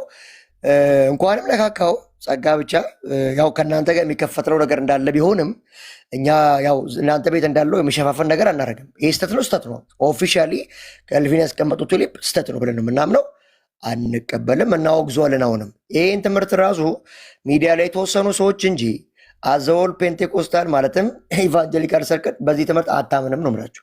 ለምን? በጣም ቱሊፖቹ የተዘረዘሩ ሲመጡ ሰው እንኳን በአይምሮ ሊቀበለው የማይችል ነው። ፍሪ ዊልን የሚያሳጣ ነው። የሰው ልጅ ነጻ ፍቃድ የለውም። አዲስ ኪዳን ላይ ደግሞ ወደ 215 ጥቅሶች እመን ትድናለህ፣ እመን ትድናለህ። ማመን መዳን ከማመን ጋር የተያያዘ ነው። ጸጋውን ሪሲቭ የምናደርገው ፌዝ በሚባል አክሴፕሽን አፕሊኬሽን ነው። ጸጋውን እንደዚህ ዝም ብሎ ሪሲቭ ማድረግ አይቻልም። ማመን አለ። ማመን ደግሞ ሲባል ምን ማለት ነው ሲባል ሰርተን አይደለም።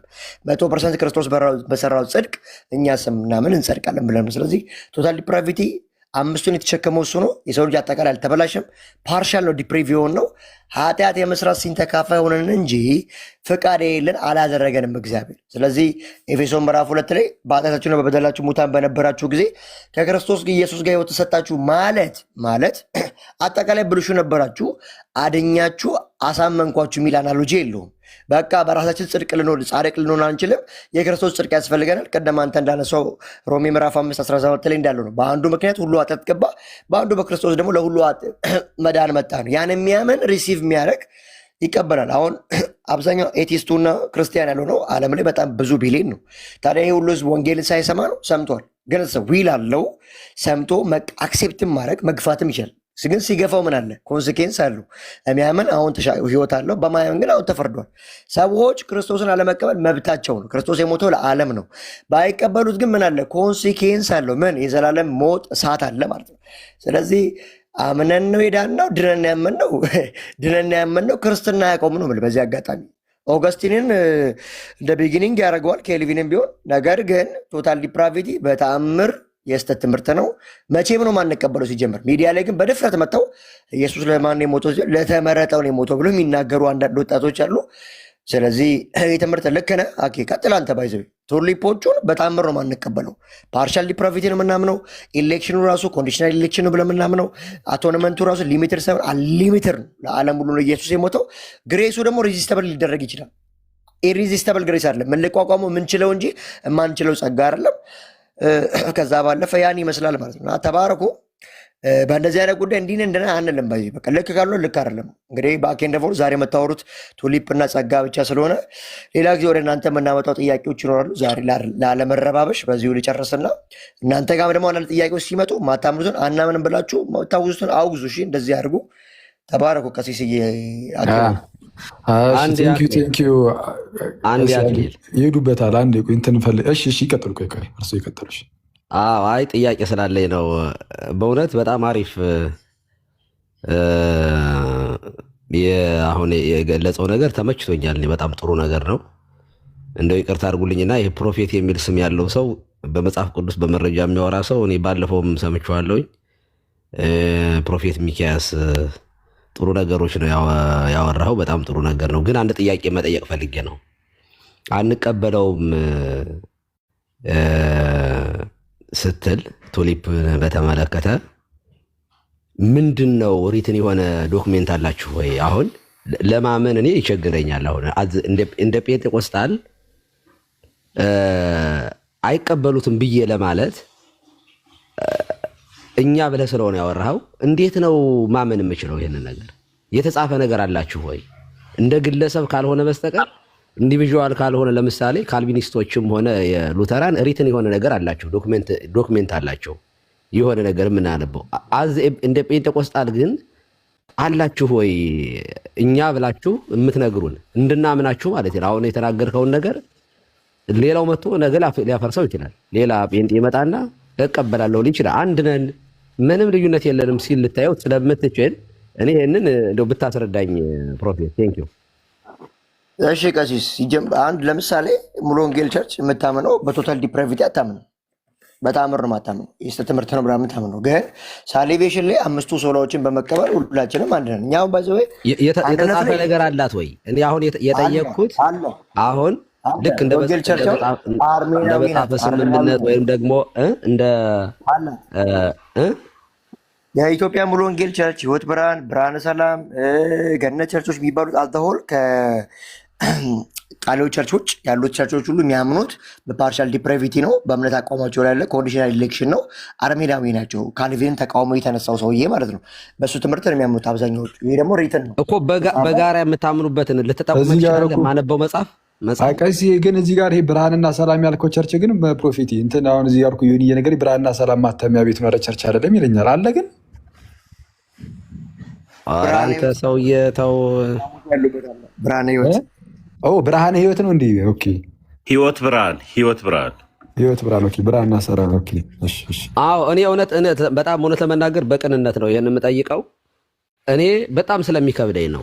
የሆነ ግለሰቦች አሁን እንደ ግለሰብ ትክክል ነው ፕሮፌት፣ የአብርሃምን የአቤልን እነዚህን ነገሮች ሁሉ የጠቀስኳቸው ነገሮች በጣም አብርሃም ከመጀመሪያው ይሄ በነገራችን ላይ በራባህ 38 ላይ የአይሁድ መጽሐፍ ላይ ራሱ አለ። ይሄ አብርሃም ከዘፍጥረት 12 ከመጠራቱ በፊት ጣዖቱን ሰብሮ ለትልቁ ጣዖት ዱላ አሲዞ አባቱ ታራ ሲመጣ የተሰባበሩ ጣዖቶችን ይሄ ትልቁ ጣዖት ሰበራቸው ብሎ እንዳለው የሚናገረው ታሪኩ በነገራችን ላይ በእኛ ቤተክርስቲያን ትራዲሽን በትውፊት አብርሃም የጣዖት አምላኪ ቤት እንደነበረ ጣዖት ቤት እንደነበረች ይሸጡ እንደነበረ የሚናገረው በአይሁድ መጽሐፍ ላይ አለ ይሄ ታሪክ።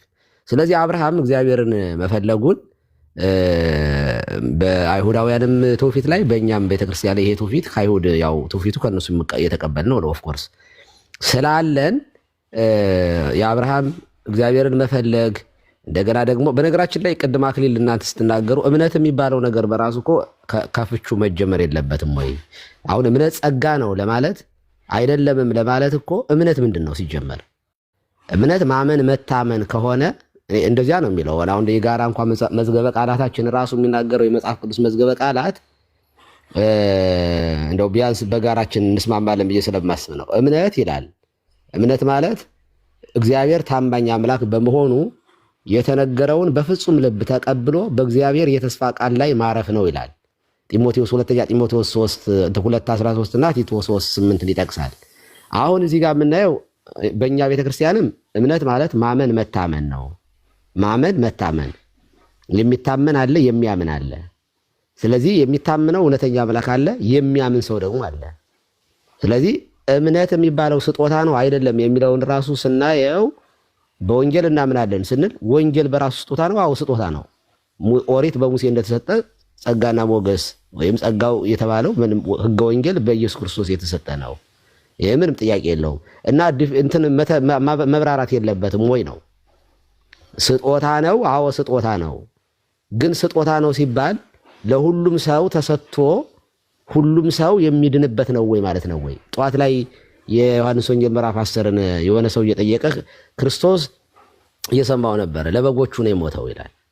ለበጎቹ ነው የሞትኩት፣ ነፍሴን ስለ በጎች አኖራለሁ ነው ያለው እንጂ ስለ ሌሎቹ አይደለም ሲል ነበር። በነገራችን ላይ ይሄ ጥቅስ የሚያሳየው ባጭሩ ነው እኔ ተናግሬ የማቆመው። ይሄ ጥቅስ አዎ እኔ የበጎች እረኛ ነኝ፣ ስለ በጎች ነፍሴን አኖራለሁ ሲል ምን እያለ ነው ሲባል የሞተው ለዓለም ነው፣ ምንም ጥያቄ የለውም። ግን የእርሱ ሞት የሚጠቅመው ለማን ነው? ለሚያምኑበት ነው። ምክንያቱም ላላመኑበት የክርስቶስ ሞት ምንም የክርስቶስ ወደዚህ ዓለም መምጣትም ሆነ የበለጠ ፍርድ ነው እንደውም የሚሆነው፣ ዕዳ ነው እንደውም የሚሆነው። ስለዚህ የሚጠቀሙበት በጎቹ ስለሆኑ ስለ በጎቼ ነፍሴን አኖራለሁ ያለው ለምንድን ነው ጌታ ሲባል ድምፁን የሚሰሙት በጎቼ ድምፁን ይሰማሉ ብሏል። ስለዚህ ድምፁን የሚሰሙት የሚከተሉት ናቸው የሚጠቀሙበት በክርስቶስ ሞት ላይ። በክርስቶስ መሞት በክርስቶስ ቤዛነት ሊጠቀሙ የሚችሉት በክርስቶስ የሚያምኑ ሰዎች ናቸው። በክርስቶስ የማያምኑ ሰዎች ክርስቶስ ለዓለም ቢሞትም የማያምኑበት ሰዎች ግን ሊጠቀሙበት አይችሉም። ስለዚህ በግ እንደውም እያንዳንዱ ወደ ራሱ መንገድ አዘነበለ ተብሎ ትንቢተ ኢሳይያስ ላይ እንደሚናገረው እንደ በጎች ተቅበዘበዝን፣ እያንዳንዱ የራሱን መንገድ ተከትሎ አዘነበለ። ስለዚህ ይሄ የሚያሳየው የክርስቶስ ሞት በመስቀል ላይ ለዓለም ቢሞትም በሞቱ የማያምኑ በትንሣኤው የማያምኑ በሚመጣው ተስፋ የማያምኑ ሰዎች ስለማይጠቀሙበት የክርስቶስ ሞት ላመኑበት በጎቹ ድምፁን ሰምተው ለተከተሉት ስለሆነ ነፍሴን ስለ በጎች አኖራለሁ አለ። የእሱ ነፍስ መስጠት ዛሬ ወንጌል ቢሰበክ ኦኬ አልቀበልም ያለ ሰው የሐዋርያት ሥራ ምዕራፍ 2 ላይ እንደምንመለከተው 3000 ነፍሳት ናቸው ተጨመሩ የተባለ እንጂ መላው ዓለም ተጨመረ ተብሎ አልተጻፈም። እዚያ ውስጥ 3000 ነፍሳት ብቻ አልነበሩም በባለ ጴንጠቆስጤ ወይንም በባለ 50 የነበሩት። የተጨመሩት ግን ልባቸው ተነክቶ ምን ተንግበር ምን እናድርግ ወንድሞች ያሉት ግን 3000 ነፍሳት ናቸው። ተጠምቀው እንደዳኑ መጽሐፍ ቅዱስ ይነግረናል። ሪጀክት ያደረጉ የመንፈስ ቅዱስን ጥሪ ጸጋው መጀመሪያ ይመጣል፣ ይጠራል። መንፈስ ቅዱስ ስለ ኃጢአት ይወቅሳል። ከዚያ በሐዋርያት ላይ አድሮ መንፈስ ቅዱስ አስተማረ። እንደገና ደግሞ ወደ ሕዝቡ መንፈስ ቅዱስ ሄዶ ደግሞ ልባቸውን ነካ ማለት ጠራቸው። አጽናኙ ሲመጣ ስለ ኃጢአት፣ ስለ ጽድቅ፣ ስለ ፍርድ ይወቅሳል። ስለ ኃጢአት በእኔ ስለማያምኑ ነው ስላለ መንፈስ ቅዱስ እያንዳንዱ ሰው ጋር ይሄዳል። አሁንም እርሱ ሄዶ ጥሪ ያቀርባል። በክርስቶስ እመኑበት የማያምን አይድንም ይላል። ይሄ ጸጋ ነው። በነገራችን ላይ ለሁሉም የተሰጠ ጸጋ ነው። ጥሪው ለሁሉም ነው። ከዚያ ግን እሺ አምናለሁ ብሎ መቀበል ግን የአማኞቹ ድርሻ ነው። ሪጀክት የማድረግ መብት ስላለህ ማለት ነው። ነፃ ፈቃድ የሚለው በራሱ ያው እንግዲህ ነፃ የሚባለው ነገር በነገራችን ላይ በደንብ መታየት አለበት። ፈቃድ ነው ያለ ነፃ ፈቃድ የሚል ያው ክርክሮች አሉ። ነፃ ነን ወይ ሙሉ በሙሉ እንደው እያንዳንዱ ነገር ነፃ ነን አምላክ እንሁን ብንል እንሆናለን? ነፃ የሚለው በአውድ መታየት አለበት። በእርግጥ ፈቃድ ግን አለን። ከመዳንና ካለመዳን የተነሳ ሰው ሙሉ የሆነ ፈቃድ አለው፣ ነፃ ነው። የወደደውን የመምረጥ ነፃ ፈቃድ አለው። ለዚያ ነው ክርስቶስም የሚፈርድብን እኮ ባልሰጠን ነገር ስለማይፈርድብን ማለት ነውና አይ ቲንክ አጭር ነገር እናገራለሁ ብዬ አስረዘምኩኝ መሰለኝ። ረጅም ሰዓት ስለጠበቅኩኝ ነው። ስለዚህ ፕሮፌት ወደ መጨረሻ ጥያቄን አቅርቤ ለማቆም ያክል እኛ ሪትን የሆነ ነገር ይዘን ዶክመንት አለን። ክሌም የምናደርገው የአባቶችንም ቅድም አሁን አክሊል ሲናገር እንደነበረው ዮሐንስ አፈወርቅን ይናገራል እኮ አሚንሰ መሰረቲቱ ካላን ያንጻድ ወንድቅ ሙንቱ የሚለው ዮሐንስ አፈወርቅ በደንብ የሚጠቀስ ነው። እምነት መሰረት ነው፣ ሌሎቹ ጣሪያና ግድግዳ ናቸው የሚልበትም አለ። ስለዚህ ምንድነው አሁንና ወይ አባቶችን እንዳትጠቅሱ እገሌ የሚባልና አባት በቋሚነት ሙሉ ትምህርቱን እንቀበላለን አትሉም፣ ወይ ደግሞ የሆነ ኮንፌሽንን ያንዱን ወይም የጆን ካልቪንን ወይም ደግሞ የሉተራንን የሆነ ያንዱን ወይ ዝንግልን የሆነ ነገር እንዳትቀበሉ ብዙ ናችሁ። ስለዚህ በምን መስፈር እንዴት ለእልመናችሁ እኔ አሁን እንደዚህ ያምናሉ ጴንጤቆስጣሎች ይሄንን አይቀበሉም ለማለት ፕሮፌት ሚኪያስ አይቀበልም ማለት ይቻላል ስለሰማውህ። አዝ ጴንጤቆስጣል ግን እንዴት ልናገር እችላለሁ፣ እንዴት ልደፍር እችላለሁ የሚለውን ብትመልስልኝ ነው። ቴንኪው አመሰግናለሁ። በመረጃ ግን ቢሆን ጥሩ ነው። እሺ ቀሲስ ቀደም እንዳልኩት ነው። እኔ ከስር ልሆን አባቴ ይፍቱኝ ባርኩኝና ወርጄ ከስር ልቀመጥ። ገብረ ሚካኤል እግዚአብሔር ይባርክ፣ እግዚአብሔር ይጠብቅ። እና አሰምሮ ወንጌል ቸርች እኔ ማቀው አርሜን ትምህርት ነው የምትደግፈው። የቸርች አፖስቶሊክ ሴሽን እኮ ያው የቸርች ትምህርቶች አሉ፣ ግን አሁን ፍሪ ዊል የተወራ ስለሆነ ጉዳዩን በደንብ አናሰፋው። በቃ ፍሪ ዊል ቶታል ዲፕሪቭ አልሆነም ሰው ነው። የት ቸርች በተለይ ሙሉ ወንጌል ቸርች የምታምነው በዚህ ነው። ህይወት ብርሃን ከቃለ ሕይወት ውጭ ያለው ብያቸዋለሁ። ኢትዮጵያ ውስጥ ያሉ ቻፕሎች ሁሉ የሚያምኑት ፓርሻሊ ነው፣ ከሉትራኖች ውጭ ማለት ነው። ከዛ ባለፈ ኮንዲሽናል ኢሌክሽን ኢየሱስ ያለ ዓለም የሞተው አንሊሚትድ አቶንመንት ነው ብሎ የሚያምኑት ግሬሱም ሬዚስተብል የሚደረግ ብላ ብሎ ወንጌል ቸርች ታምናለች። ምንድነው እኔ ፕሮቴስታንቶች የሚል ክሌም እኛ በቶታል ዲፕራይቭ አናምንም። ስለዚህ ይሄ ነገር ልክ ልዩነታችን እንትን ተደርጓል። አሰምሮ ወንጌል ቸርች በፓርሻል ነው የምታምነው። ስለ ፍሪ ዊል እየተወራ ስለሆነ የገድ እንትናን ፋዘር ክሌም አድርጋለች አላረገችም። አዎ የምትቀበላቸውን ትቀበለች፣ ማትቀበላቸው አትቀበልም። ግን ፍሪ ዊል ላይ ሲመጣ የሰው ልጅ ነጻ ፍቃድ አለው። ኢየሱስ ለሞተ ነው ለዓለም ነው የሞተው ብላ አምስቱንም የኬልቪንን ቱሊፕ ተቃውማለች። አርሜን ስም ሲነሳ አምስቱንም ቱሊፖቹ ተቃውሞ ቶታል ዲፕራቪቲ ሲል ፓርሻል ነው ብሎ ነው ያስቀመጠው። አንሊሚትድ ኢሌክሽን የሚለው ኮንዲሽናል ኢሌክሽን ብላ ያስቀመጠው አርሜንስ። ሊሚትድ አቶንመንት የሚለው ኖ አንሊሚትድ ነው ለዓለም ነው ብሎ ያስቀመጠው አርሜንስ ሲመጣ ኢሬዚስተብል ግሬስ ነው ሊቃወሙት አይችሉም ሲል አይ ሰዎች ሊቃወሙት የሚችሉት ነው ሬዚስተብል ነው ብሎ መጣ። ፕሬዘንስ ኦፍ ዘ ሲንስ የሚለውንም ደግሞ ኖ ኮንዲሽናል ሰው ሊከዳ ይችላል ብሎ አርሜንስ እንደመጣ እናውቃለን። ይህን ደግሞ ብዙ አብያተ ክርስቲያኖች የሚቀበሉት ነው። ባኬንድ ፎርት ሲሆን ግን ልክ እኛ ልዩነታችን ላይ ሲነሳ ይሄን ምንም ይሄ ልክ አይደለም ብለን እንደምንመጣው አኬዋ ለአንተ ሰጥቼ መውጣው ነገር ቢኖር ምንድነው እናንተ ጋር አንዳንድ ነገሮች እኮ አሉ። እነዚህ ነገሮች ግን ሸፋፍኖ ማለፍ ጥሩ አይመስለኝም። ሁሉም ስለሚያነብ ሁሉም ስለሚያውቅ በዚህ ጊዜ አሁን ኢየሱስ ክርስቶስ በስጋው ፍጡር ነው አይደለም የሚለውንም በትፈቱ እናንተም ጥሩ ነው። ቤተክርስቲያን ተሳሳታለች ያሳሳተ የሚለውን ነገር በቃ መጨካከን ነው። ምንም ማድረግ እኮ ይቻላል። መወያየት ማርያም ጥንት አብሶ አለባት የለባትም የሚለውንም በትፈቱ ጥሩ ነው። ለመሰላችሁ ወደ እናንተም ሰዎች እንትን ለማለት አንዳንድ ኮንፊውዝ የሚያደርጉ ዶግማዊና ኢንሴንሻል ነገሮች ስላሉ ሁለት ባህሪ አንድ አካል በአንድ ባህሪ የሚለውን እሱንም በቃ መጨከን ወንድም ላይ እኔ አሁን ካልቪኒስቶች ላይ ጨክኜ ነው የማወራው። ምንም ማድረግ ስለማይችል በትምህርቱ አላምንም። እነዚህ አራቱ ያነሳሁትም ጥያቄ ጨከን ብላችሁ እንትን በትሉ ከዚህ በፊት አንተና ታላቁም ትንሽ በአንዳንድ ዲቤት ላይ አይቻለሁ። በቃ ጨከን ተባባሉ፣ ተወያዩና አንድ ነገር ይዛችሁ ብትመጡ አሪፍ ነው። ተባረኩልኝ። አኬዋ ይቅርታ አንዲት ነገር አክሊል ቆይ አንዴ። በነገራችን ላይ ይችን ነገር ደጋግባችሁ ስለምታነሱት ነው። ቀሲስ እኔ ብሄድበት ደስ ይለኛል። ልመልስ አይደለም አንተ ነው የምትሄድበት። በነገራችን ላይ ይሄንም እኔም አፌክት ያደርገኛል እና እኔም ብሄድበት ደስ ይለኛል ለወንጌል ስለሆንኩኝ። እሺ ለወጣ ስለሆነ እኔ ጋር ስለመሸ ነው። በጣም ይቅርታ። ደጋግማችሁ ክሌም ስለምታደርጉት ነው። ባይዘው ይሄ እንደዚህ የግለሰብን የዶሚኔሽኑን ለማጣጣት የሆኑ አክሊልና ቀሲስን ወይም ታላቁንና የሆነ ሰው ስታመጡ ብዙ ጊዜ ያለው በጣም ይገርማል። እና ፕሮፌት እዚህ ጋር በጣም ማወቅ ያለባችሁ ሌሎችም ፕሮቴስታንቶች እኛ የምንነጋገረው በአንዲቱ ቤተክርስቲያን ውስጥ የልጆቿ የእውቀት ልዩነት ይኖረናል። ሁልጊዜም አለ። አንዱ የማይረዳው አንዱ የሚረዳው ነገር ይኖራል። እንደ ቤተክርስቲያን ግን ትምህርቱ አንድ ነው፣ እንድታውቁት ነው። አንድ ትምህርት ነው ያላት ቤተክርስቲያን፣ አንድ ትምህርት ነው ያላት። ነገር ግን እኔ የማላውቀውን እንትን አክሊል ሊያውቅ ይችላል፣ አክሊል የማያውቀውን እኔ ላውቅ እችላለሁ። ስለዚህ በማናውቀው ነገር ሁለታችን ነው ይሄ ነው ልንከራከር እንችላለን። ልክ በትምህርት ቤት ውስጥ እንዳለው ማለት ነው። ትምህርት ቤት ውስጥ ክርክር አለ። ኢቭን መምህሩን ራሱ እኛ እንሞግታለን። እንዴት ሊሆን ይችላል? እንዴት ሊሆን ይሄ ነው መሆን ያለበት ብለን ልንከራከር እንችላለን። ስናወራ አንዲቱ ቤተክርስቲያን ውስጥ የልጆቿ እውቀት ክርክር ነው እንጂ እኛ ጋር ያለው የሃይማኖት ክርክር የለንም እኛ ጋር። ኦኬ፣ የተጻፈውን የምንረዳበት የእውቀት ገደብ ግን አለብን፣ የእውቀት እንትን አለብን። እንደ ዲኖሚኔሽን አድርጋችሁ የምታመጡት ነገር በጣም ስለሚያስቀኝ ነው። ቤተ እምነት እንደ ቤተ እምነት ማመንና እንደ ግለሰብ ማወቅ በጣም የተለያየ ነው። መቼም በግለሰብ ደረጃ እውቀታችን እኩል ሊሆን አይችልም። አንዱ በጣም ማቹር ሊሆን ይችላል፣ ብዙ አንባቢ ሊሆን ይችላል።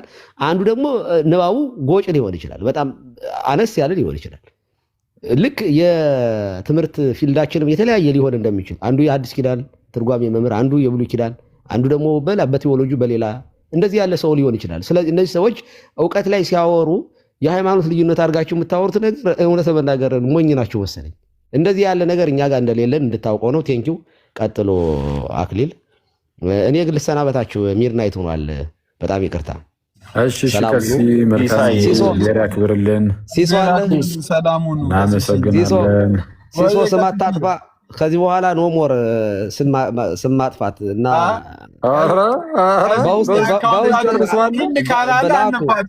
ኧረ አካውንት ላከው። ስለ ጊዜ እባክህ ሰው እንትን አትበለኝ። ፕሮፌትን ጠይቀውትም ቢሆኑ ይላኩኛ። ይህንን ሳቅህን እንዴ ፕሮፌት የት ሄደ? ፕሮፌትን አስገቡት እንጂ አስገቡት። ፕሮፌትን አካውንታችንን ከፕሮፌት ላይ ይሰዱ። ቀሲስዬ ሜሮን በጣም ሆት ነበረች። በጣም አሁን ሰሞኑን ጥሩ ነገር እያየሁባት ነው። እግዚአብሔር በሚያውቀው በጣም ጎበዝ ልጅ ናት። በጣም የምትረዳ ልጅ ናት። በርቻ ይዞሽ ከወንድሞች ጋራ ሳይወጡ ማለት ከሱ ጋር ከተቀጠያለሽ ሜሮንዬ። እኔ ጋር ቤት ስከፍት እኔም ጋር እንትን አረግሽ። ቆይ እንትን ይሄ ፎሎ ላርግሽ። አንቺ አላረግሽኝም። መጀመሪያ አንቺ አርጊ። እሺ አረጎታለሁ። አርጊዎት ነበረ ጠፍተው ነው። እኔ እዚህ ሀገር ነው ያለሽው ሜሮን? ሜሪዬ እኔንም አላረግሽኝ። በጣም ጥሩ። ፎሎ አርጊኝና በውስጥ ጽፍልሻለሁ፣ ስልክሽን እቀበላለሁ። ብዙ ጊዜ እኔ ላይቭ የማልገባው ረዥም ሰዓት ለመቆየት ጊዜ ስለማላገኝ በጣም ስለምቸገር ነው እና ባገኘሁት አጋጣሚ እዚያ ቤትም ስገባ አንዳንዶቹ ኧረ እባክዎት አይግቡ፣ ኧረ እባክዎት እንደ ሲሳይ ተጨፈጨፍኩ እኮ በቃ አልተረፍኩኝም። እና እኔ በቅንነት ለማወቅና ለመረዳት ለማስረዳትም የምጥር ሰው ነኝ። በዚህ አጋጣሚ አምሶሪ አንዳንድ ምዕመናን በጣም ስትሳቀቁ አካክሊል ጀምሮ ማለት ነው እንደው ባይገቡ ሲል ሰምቼዋለሁ። አክሊልም እና እኔ ደስ እያሌ ለማውራት ነው የምገባው። ለማንኛውም አምሶሪ በእውነት ክህነቱን በጣም ለክህነቴ በጣም ትልቅ አክብሮት አለኝ። በጣም በጥንቃቄ በዚህ አጋጣሚ የምነግራችሁ በጥንቃቄ የምኖር ሰው ነኝ። መድኃኔዓለም በሚያውቀው ግብዝነት አይደለም። በጣም ለራሴ ቫልዩ እሰጣለሁ። ሙቼ እንኳ የሚነበበው ህይወት ታሪኬ በጣም የሚያሳስበኝ ሰው ነኝ። ሲሪየስሊ በጣም በጣም በጣም ተጠንቅቄ ነው የምኖረው በህይወቴ ውስጥ። ጻድቅ ነኝ ቅዱስ ነኝ እያልኩ አይደለም። እና ለክህነቴ በጣም ትልቅ አክብሮት ነው ያለኝ። ታዲያ ግን በጣም በወንጌል ጉዳይ ለማውራት በጣም ደስ ስለሚለኝ እዛም ቤት የምገባው እንደው ጥሩ እንደ አሁን ኤፍሬም ከኔ ጋር በጣም ጥሩ የሆነ እንትን ስለነበረ ነው ቤቱ የገባው። በኋላ ሌሎቹ ናቸው የረበሹት። እና ሶሪ አይግቡ በጣም ብዙ ኮሜንት ስለሚደርሰኝ ባዘራርጊያችሁ ከሆነ ምዕመናን በጣም ይቅርታ ለማለት ነው። ቴንኪው ሜሮን ቴክስት አድርግልኝ ስልክሽ እንደውልሻለሁ። ቴንኪው ባይ። እሺ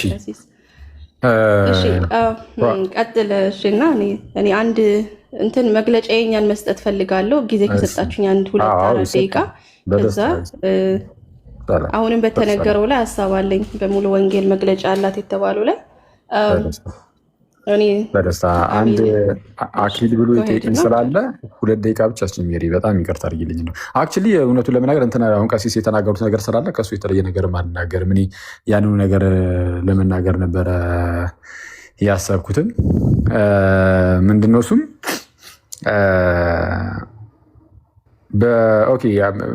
በእናንተ ዘንድ የተሳሳተ ነገር ሲኖር ተሳስታችኋል ማለት ይልመድባችሁ። እናንተም ልክ እንደዚሁ ለምሳሌ እኔ ወንድሞቼ ላይ ጨከን ብዬ እንደዚህ እንደምናገረው የሚል ነገር ተነስቷል። ማን አንተ ማለት አሁን እኮ አንተ እንደዚህ ስትናገር እኮ የራስን እምነት ተናገር ብለን እንጂ እኮ ማለት ነው ሌሎችን እኮ እንደው ትክክል አይደላችሁም ብለህ ጭራሹን የመፈረጅ እኮ መብት እኮ የለህም። ማን ሰጥቶ ሲጀመር? ምክንያቱም እነሱም አንተን ልክ እንደዚያው ይሉሃል፣ ምንም አታመጣም። አየው ፕሮፌት፣ እነሱም አንተን ጥፋ ከዚህ ይሉሃል፣ አንተም እነሱን ጥፉ ከዚህ ልትላቸው ትችላለህ። መሀል ቤት እየተጠፋፋ መኖር ነው፣ መቀጠል ነው። ምንም የምትፈጥረው የምታመጣው ነገር የለም። ኦኬ፣ ወደ እኛ ጋር ስትመጣ በሌላ አማርኛ አንተ ልክ እነሱን ስታወግዛቸው ራስን የቻልክ ቤተ እምነት ሆነ ነው። ራስን የቻልክ ቤተ እምነት ነህ። የሆነ ቤተ እምነት ውስጥ ትሆናለህ ወይ? አንተ እንግዲህ ያለህበት ቤተ እምነት ይህን ነገር አይቀበልም በቤተ እምነት ደረጃ። እነዛኛዎቹም ደግሞ በቤተ እምነት ደረጃ ራሳቸውን የቻሉ እንግዲህ ቸርቾች ናቸው። እንግዲህ ቸርች ተብሎ ስለሚጠሩ ማለት ነው ቸርቾች ናቸው። ራሳቸውን የቻሉ የተለያዩ የተከፋፈሉ ቤተ እምነቶች ናቸው። ስለዚህ አሁን አንተ እያስነሳ ያለህ ውጊያ ወይም እያደረክ ያለህ ውጊያ ዝም ብሎ ወንድምህ ጋር እንደው ከቅርብ ወንድምህ ጋር ብቻ ሳይሆን በቤተ እምነቶች መካከል ያለን ውጊያ ነው እኮ አሁን ማምጥተህ እያሳየህን ያለው እንጂ በአንድ ቤተ እምነት ውስጥ ሆነ በአንድ ጥላ ስር ሆነ ወይም በአንድ ቤተ እምነት ውስጥ ሆነ እርስ በርስ እንትን እያልክ አይደለም። ስለዚህ አንዱ ቤተ እምነት ከሌላው ቤተ እምነት ጋር የተለያየ ነው። አንተ የመፈረጅ መብቱ የለህም እኮ። አንተን አሁን ስንሰማ የምንሰማ እንዴት ነው? ኦኬ፣ አሁን የአንተ እምነት ደግሞ ምንድን ነው የሚለውን ለማወቅ ነው። ፕሮቴስታንቶችም እንደዚህ ያምናሉ የሚለውን እንጂ ምንም መብቱ የለም። ይኸው እነሱን ስህተት ናችሁ ብያለሁ ያኛው አሁን ዝም ብለን አሁን ሌላ አንድ ካልቪኒስት ብናስገባ ፕሮፌት ምኑን አውቆት ነው ዝም ብሎ ፕሮፌት የሚለውን ስም ከፊቱ ቀጽሎ መጥቶ እንጂ ምንም አያውቅም ስህተት ነው ይልሃል። አንተን ምንድን ነው መጨረሻችሁ? ወደ እኛ ስትመጣ አክሊል ለምሳሌ የሆነ ነገር አስተምሩ፣ ሌላ ሰው ደግሞ እዛ ኦርቶዶክስ ማለት ሌላ ነገር ቢያስተምር አክሊል ራሱን የቻለ ቤተ እምነት ኖሮት ከዛ ቤተ እምነት አንጻር እየተናገረ፣ ሌላው ደግሞ የራሱ ቤተ እምነት ኖሮት ከዛኛው ቤተ እምነት አንጻር እየተናገረ ነው አይደለም። አይነጻጸርም ራሱ እኮ ከእናንተ ጋር። እኛ አሁን ቅድም ቀሲስ እንዳሉት ሁላችን በአንድ የጌታ ቤተክርስቲያን ውስጥ ነው ያለ ነው። ከዛ በኋላ ግን ያሉ የተለያዩ ጉዳዮች ላይ ትምህርቶች ላይ ልክ ስንገልጽ ማለት ነው ገለጻችን ላይ አንዱ ከአንዱ ሊለይ ይችላል። አይ እኔ የማውቀው ይህንን ነው ሊል ይችላል አንድ ሰው እና ያንን አውቃለሁ ብሎ ያሰበውን ነገር ደግሞ በደንብ ሊያስተጋባ ይችላል። በቃ እኔ የማውቀው ይህንን ነው ብሎ ሊሳሳት ይችላል አንድ ሰው። እኔም ሊሆን ይችላል፣ ማንኛውም ሰው ሊሆን ይችላል፣ ሊሳት ይችላል። ያናል በጣም አሳሳቢ አንገብጋቢ ጉዳይ ሆኖ ወደ ላይ ከፍ የሚል ከሆነ ማን ጋር እንሄዳለን? ቤተክርስቲያን ጋር። ቤተክርስቲያን የምትባል ነገር አለች። ከቤተክርስቲያን ይሄ ነው በመጽሐፍ ቅዱስ ጥንት የኤርሳን አባቶቻችን ያስተላለፉልን ይህን ነው ብላ ልክ ቤተክርስቲያን ስትሰጠና እምቢ ማለት አትችልም። አሜን ብለህ ትቀበላለህ። ከተሰጠህ ከመጽሐፍ ቅዱስ ከአባቶች ከተሰጠ በቃ አሜን ነው እንጂ ይህ ተከፋፍለ የራስን ቤተ እምነት ይዘህ መዋጋትማ እሱማ ቀላል እኮ ነው። እና ይሄ ሌላ ነው ያ ሌላ ነው ያልከውን ደግሞ ይሄ ያሉ ነገሮች ምናምን ነገር እኛ እናወራለን። አትሊስት አየህ እኛም እኮ እናወራለን። ነዘሰርሊ ውጊያ ውስጥ በዛ ደረጃ እንትን ላንል እንችላለን። አልፎ ኦፍኮርስ ይፈጠራል፣ ጭቅጭቁ ንትርጉ ሊፈጠር ይችላል። ግን እስቲል ግን እናወራለን፣ በውስጥም በምንም እናወራለን። እያወራን እዚህ ጉዳይ ላይ ከምን አንጻር ይታያል ይሄ ጉዳይስ እስቲ በደንብ እንየው ምናምን እያለን እናጠናለን። የሆነ መጽሐፍ ሼር እየተደራረግን እናነባለን። ምክንያቱም በአንድ ክርስቲያን ውስጥ ነን። የእናንተ ግን ኦልሬዲ አንዱ የሆነ የራሱ የሆነ ትውፊት አለው። በቃ ይሄ ነው ብሎ ትክክል ብሎ የራሱን የቻለ በቤተ እምነት ደረጃ አለው። ሌላኛው የራሱን የቻለ ቤተ እምነት እንደዚህ አይነት ነገር አለው እና ሁለቱ ይለያያል። እሺ ሜሪ ቀጥይ። አጠር አድርጌ ለመጨረስ ሞክራለሁ ብዙ ስለቆየሁኝ። ሳይወጣ ልጠይቀው ፕሮፌትን የፈለግኩት ነገር ነበረ። ምክንያቱም እኔም የሙሉ ወንጌል ነው የተወለድኩትኝ በዛች ቤተክርስቲያን እና በዛች ቤተክርስቲያን መግለጫ ሲሰጥ ምናምን አይቻል አቅም ኦፍኮርስ ላይ ግን እንደዚህ አትመኑ ይሄ ነው እምነታችን የሚል ዶኪመንት ለቤተክርስቲያን ተነቦ ኦርጃን ካልቪንን አትቀበሉ ይሄኛው እንትን ነው አይባልም። ቤሲክሊ ሰው ልጅን ታስተምራለች፣ ታስጠምቃለች። ከዛ በዛች ቤተክርስቲያን ደግሞ ሰዎች በየእሁድም በየሮብ በየአርብ የሚሄዱ ይጸልያሉ። እሁድም ደግሞ ያው አገልግሎት አለ። ከዚህ ውጪ ታቃወማለች። ይሄንን ሪጀክት ያደረገችው ትምህርት ነው የሚለው ግን ኬት እንደመጣ እኔም ስላላወቅኩኝ በዶኪመንት ቢያሳየን ጥሩ ነበረ። ከዚህ እሱ ደብዳቤ ወር ዶኪመንት እኔ አልደረሰኝም። ምክንያቱም እኛ እናምናለን መጽሐፍ ቅዱስ ነው ምሪታችን፣ እግዚአብሔር መንፈስ ቅዱስ ይገልጽልናል። ከዛ በምንረዳበት እንረዳለን። ኦብቪየስሊ ኦልድስ ዲኖሚኔሽንም የመጡት ማጆሪቲ ኦፍ ዘ ታይም በዚህ እንደሆነ ግልጽ የሆነ ነገር ነው አይደል እንዴ? እናውቃለን። ግን ጠቅልሎ ይሄንን ትቃወማለች ቤተክርስቲያን ይሄኛውን ትቃወማለች ሲባል በዶኪመንት ደረጃ አለ ወይ ነው። ምክንያቱም እኔ እንደዚህ አይነት ነገር አንብቤም ሰምቼም አላውቅም። ቢካዝ እኔ የፕሪዴስቲኔሽን አማኝ ነኝ። እንዴት ነው የሆንኩት? መጽሐፍ ቅዱስን ስለምከተል። ስለዚህ ሁሉንም እንደዛ መጨፍለቅ አይሆንም።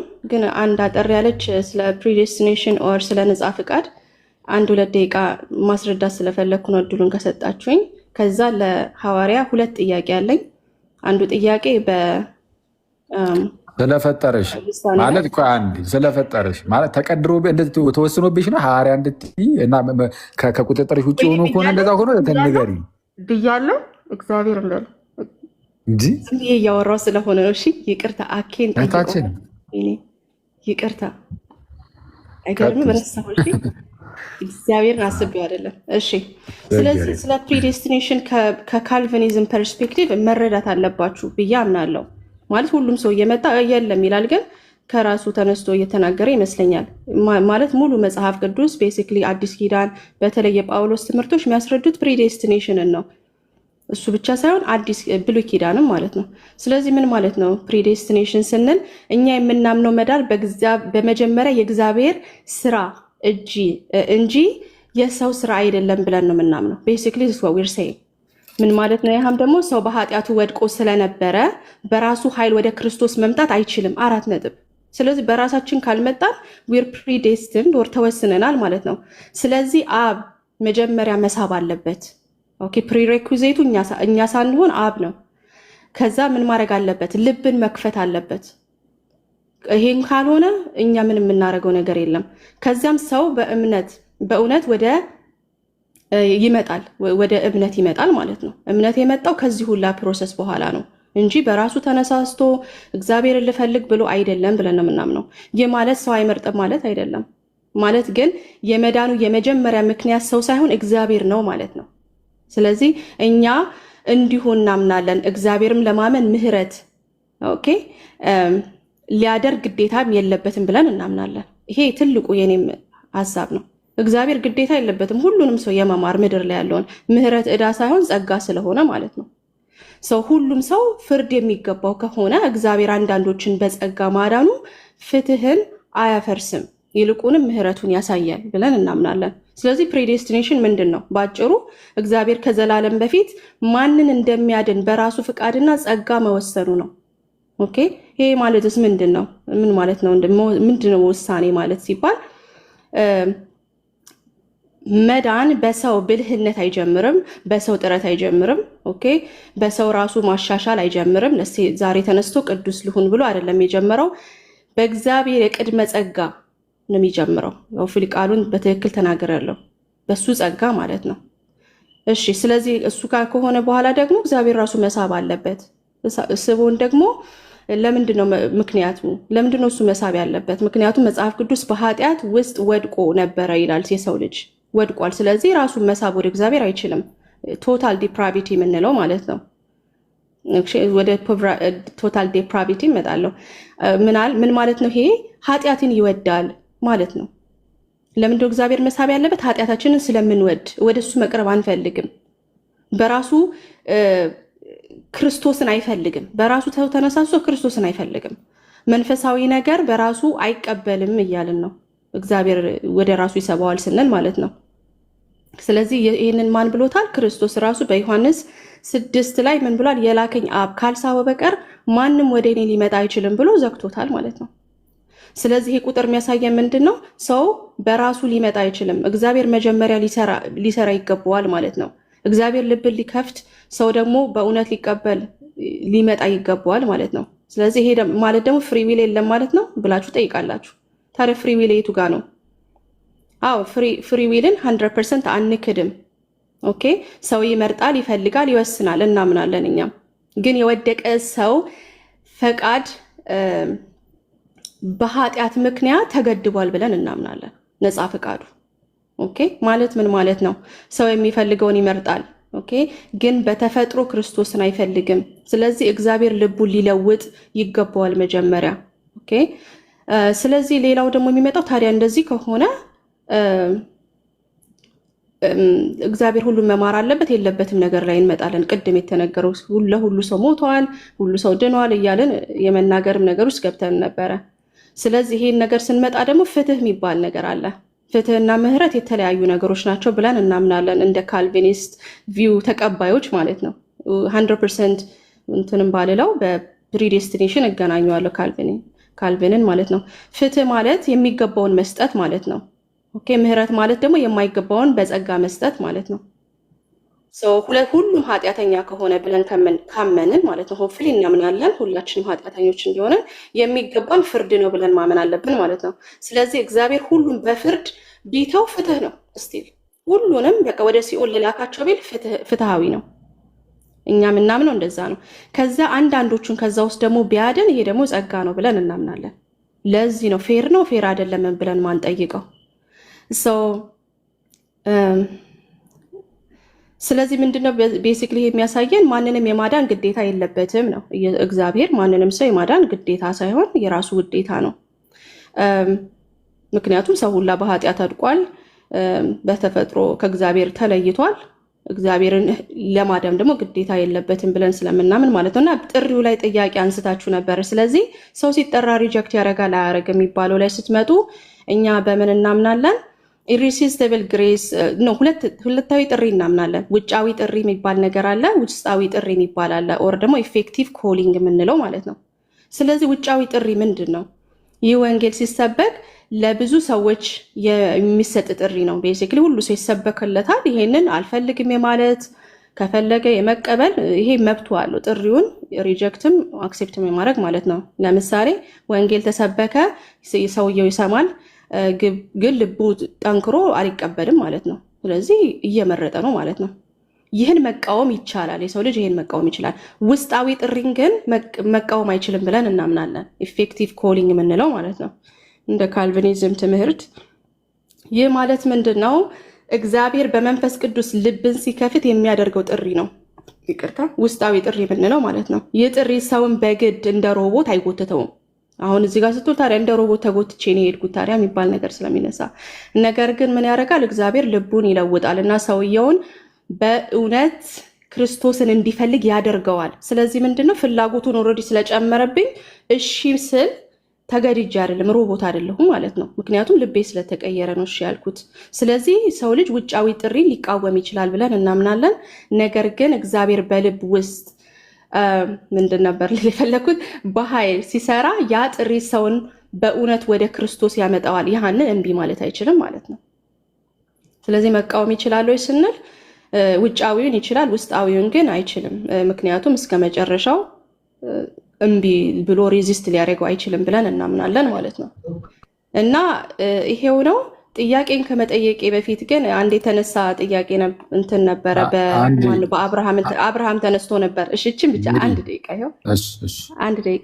ይኸው አብርሃም ተነስቶ ነበር በፕሮፌት እና እኛ አንቀበልም። ምክንያቱም የኦልድ ቴስትመንት የሆኑ ቅዱሳን እንዴት ነው ታዲያ የዳኑት? እነሱ እኮ እሺ ብለዋል ምናምን የሚባል ነገር ተነሳ።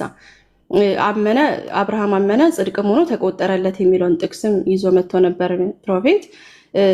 ግን አብርሃምን የጠራው እሱ አብርሃም ነው ራሱ የሄደው ወይስ ደግሞ እግዚአብሔር ነው የጠራው ስንል ዳይሬክትሊ እግዚአብሔር ነው አብርሃምን የጠራው። ለምሳሌ ዘፍጥረት 12:1 ላይ ስንሄድ እግዚአብሔርም አብርሃምን አለው ከአገርህና ከዘመዶች ከአባትም ቤት ውጣ ወደማሳይህም ምድር ሂድ ያለው እግዚአብሔር ነው እንጂ አብርሃም ፈልጎ አይደለም። እግዚአብሔር ነው የተናገረው። ገባ? ከዛ ደግሞ ኢሳያስ 51:2 ላይ ስንሄድ ምን ይላል? አባታችሁን አብርሃምን ተመልከቱ እኔ ጠራሁት ብቻውንም ነበረ ይላል። ጠራሁት። ጥሪው የማን ነው? የእግዚአብሔር ነው። እንደገና እንደምታውቁት በህልምም ተገልጦለታል።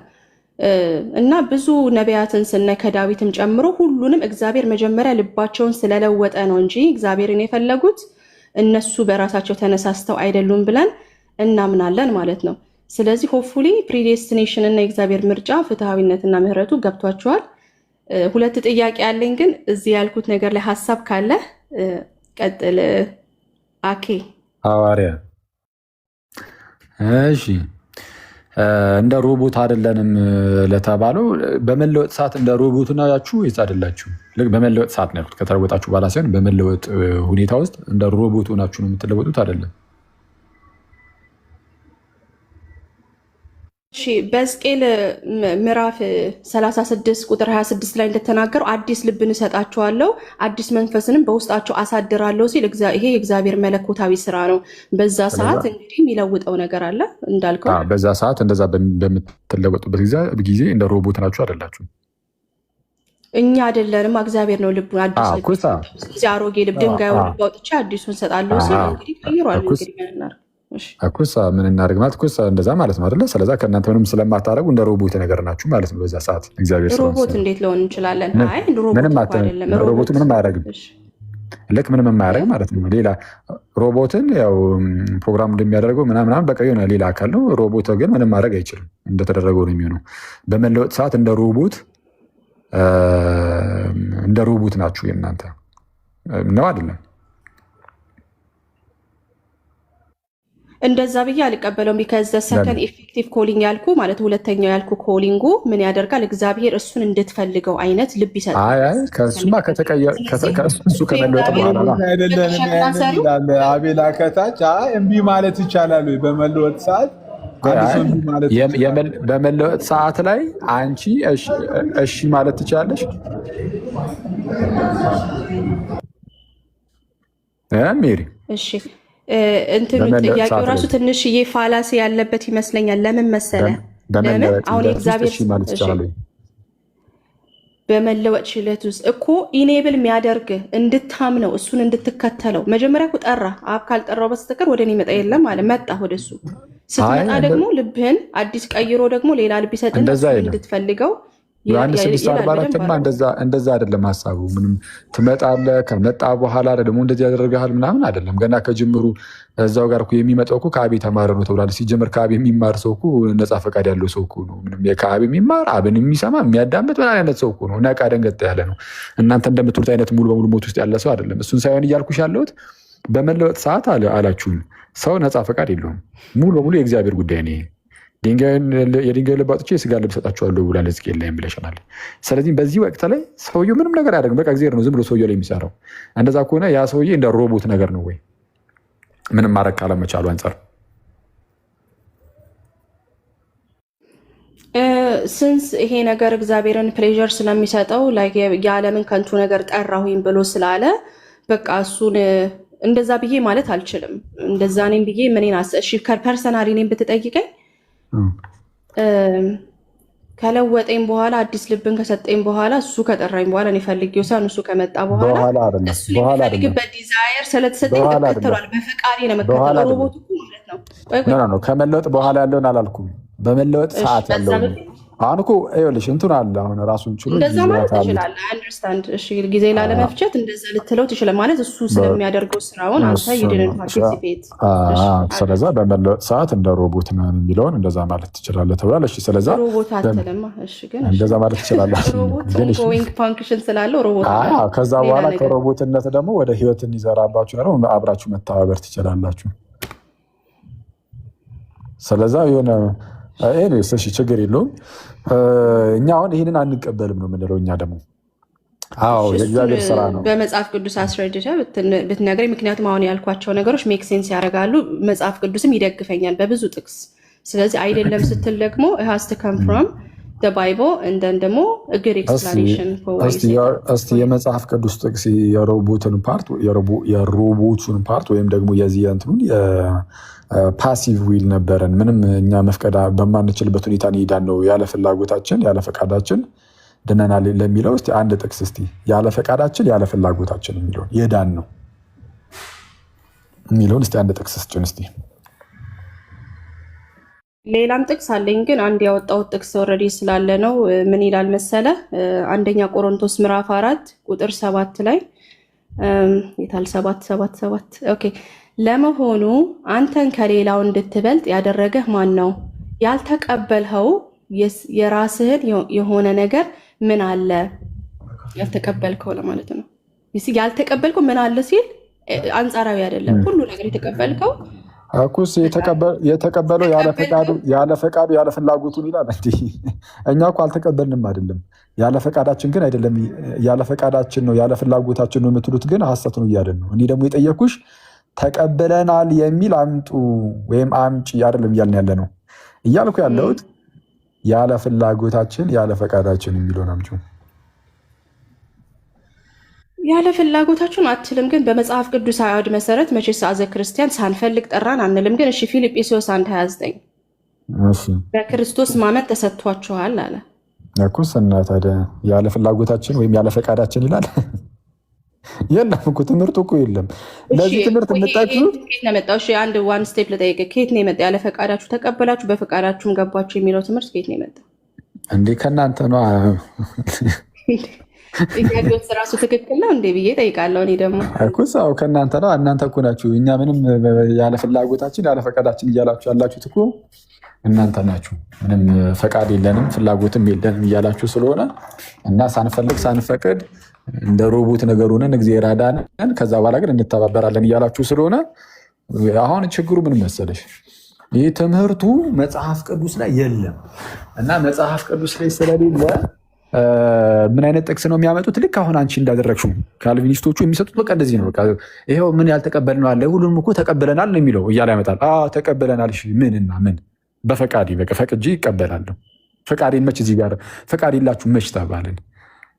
ዝም ብላችሁ ትንሽ ትኩረት ተሰጣችሁ ካያችኋቸው ጥቅሶችን የሚያነሷቸውን ጥቅሶችን በቀላሉ በቃ እንደዚህ የምትይዟቸው እስቲ አሁን እስቲ ያሳይን ሜሪ ምን የሚለውን ያለ ፍላጎቴ ያለ ፈቃዴ የሚለውን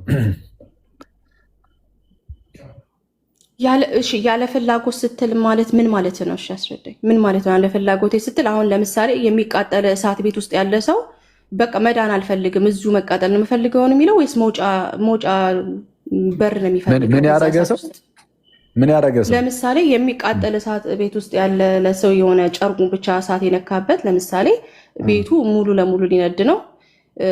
ከዛ ማምለጫ መንገድ ቢያገኝ ይወጣል ወይስ ደግሞ አይ እዚሁ ልሙት ይላል? እንደው ስናስበው ሎጂካል መሆን አለበት። ነፃ ፈቃድ ስላለው ፈቃዱን ተጠቅሞ ይወጣል። ስለዚህ ነፃ ፈቃድ ምናምን አንዳንድ ቦታ ላይ ሰራ ማለት ነው። ዋን አይምሮ የሚነግር ምንድነው? ማምለጥ ነው። ከዛ እሳት ማምለጥ ነው እንጂ እዚህ ቤት ውስጥ ልሙት የሚል ፈቃድ አይደለም አክቲቬትድ የሚሆነው ሉጣ ለምን መዳን ስለምትፈልግ።